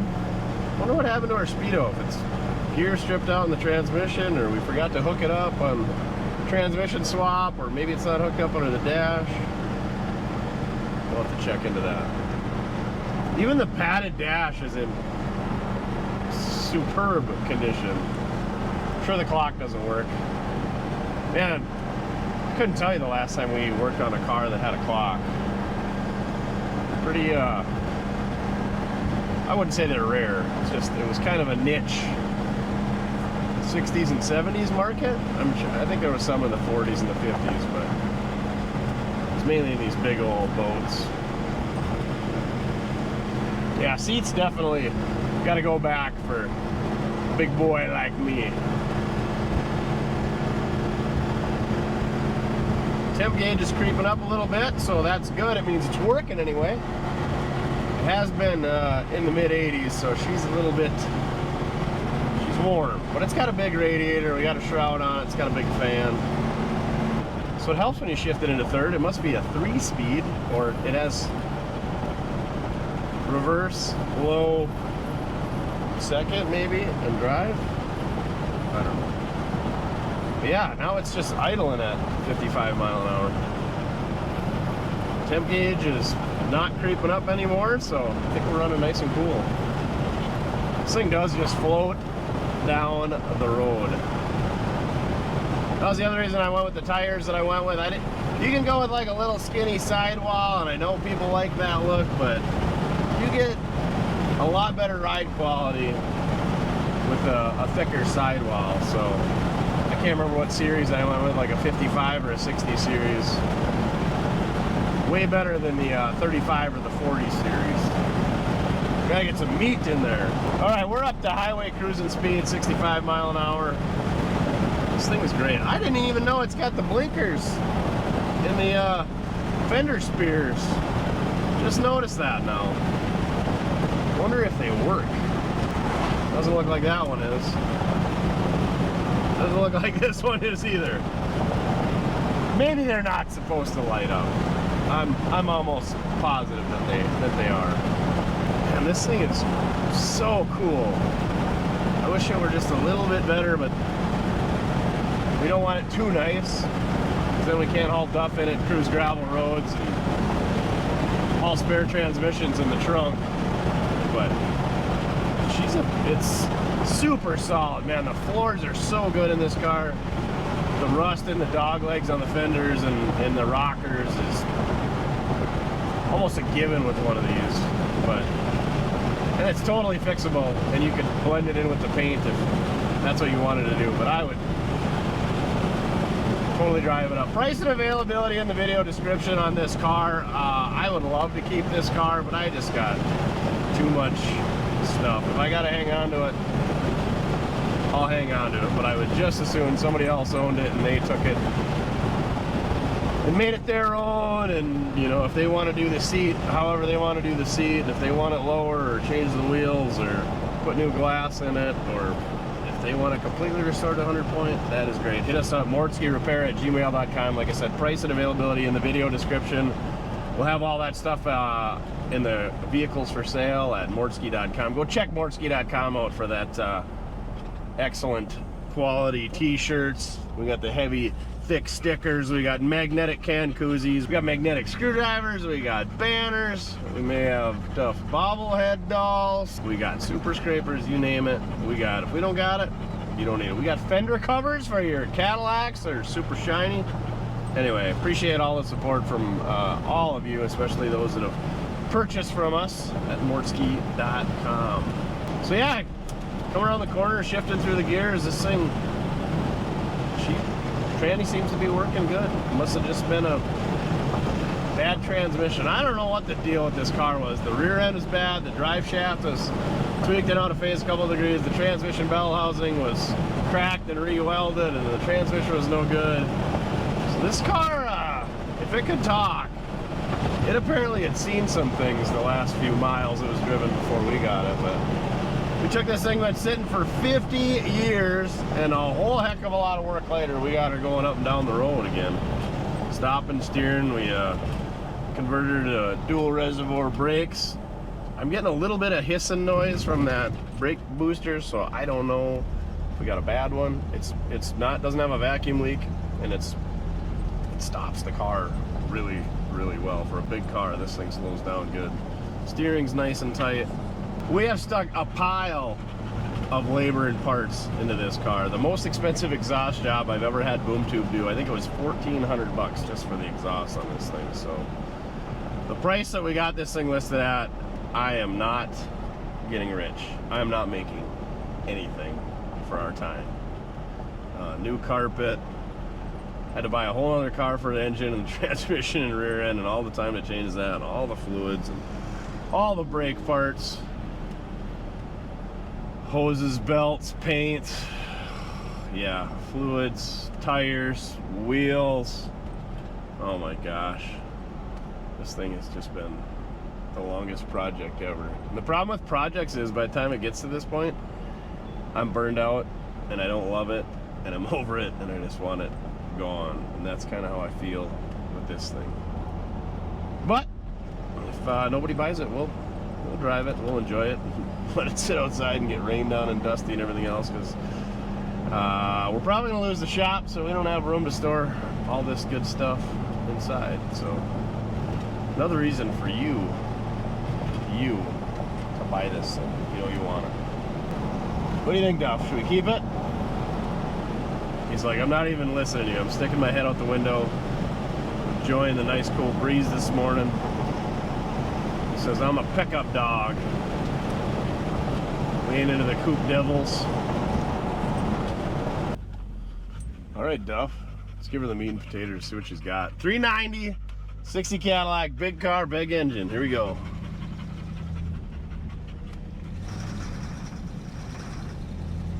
Oh, it starts in second.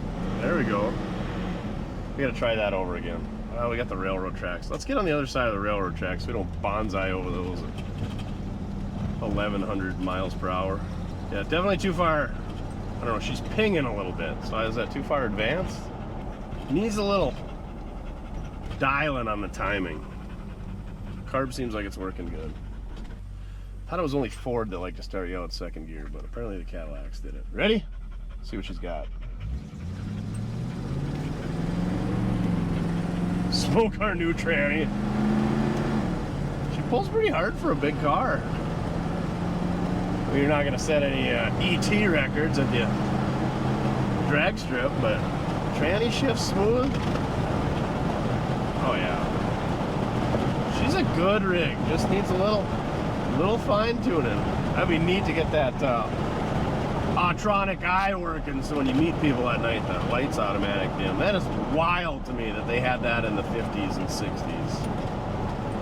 This is like, I don't even know. I think my 2013 Ram has automatic dimming lights. That's the only thing I got in the fleet that does, and that's what, 60 years newer? Oh yeah, the driver's mirror is broken. We need one of them too. Add that to the list. All right, successful test cruise.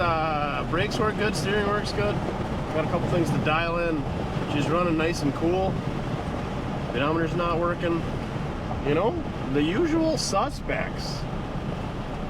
Yeah, nice, quiet, smooth ride. I dig it. She's a pretty good rig. What do you think? Not too shabby, eh? Oh, you're not a Cadillac dog? Just shook his head no. All right, folks, there you have it. We took this 1960 Cadillac that had been sitting in a barn since 1974, exactly 50 years. We got her on the road, took her for the first drive. And she's a pretty good car. I can't say that I hate it.